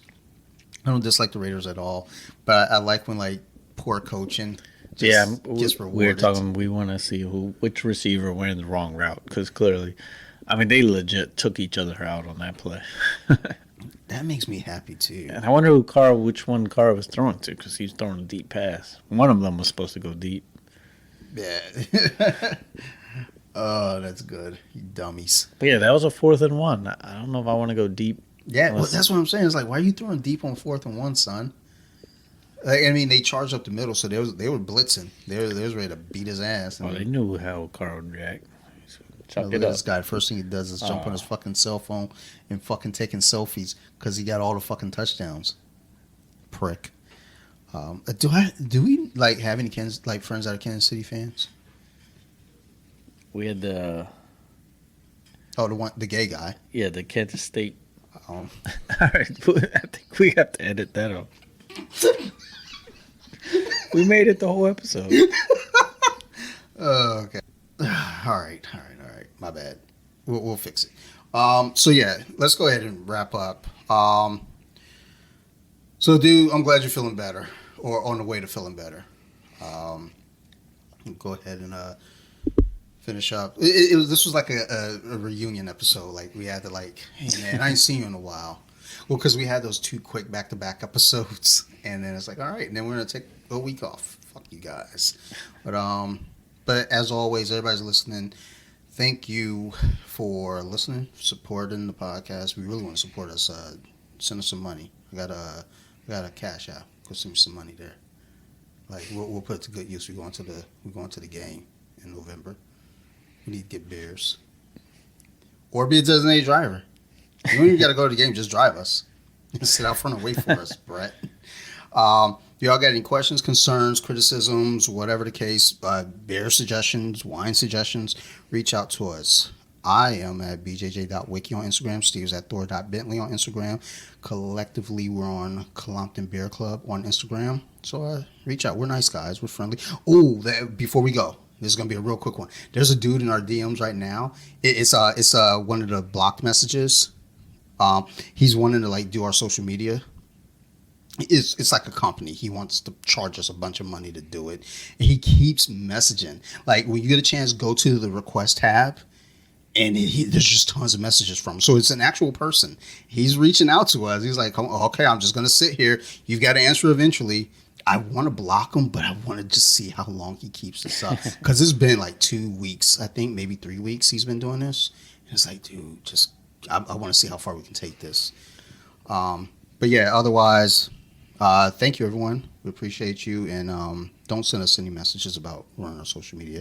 It's not great, but it's us. So that's the thing. It ain't got to be beautiful, but it's genuinely us. So leave it at that and suck my nuts. Steve? Good soup. Bye, bitch.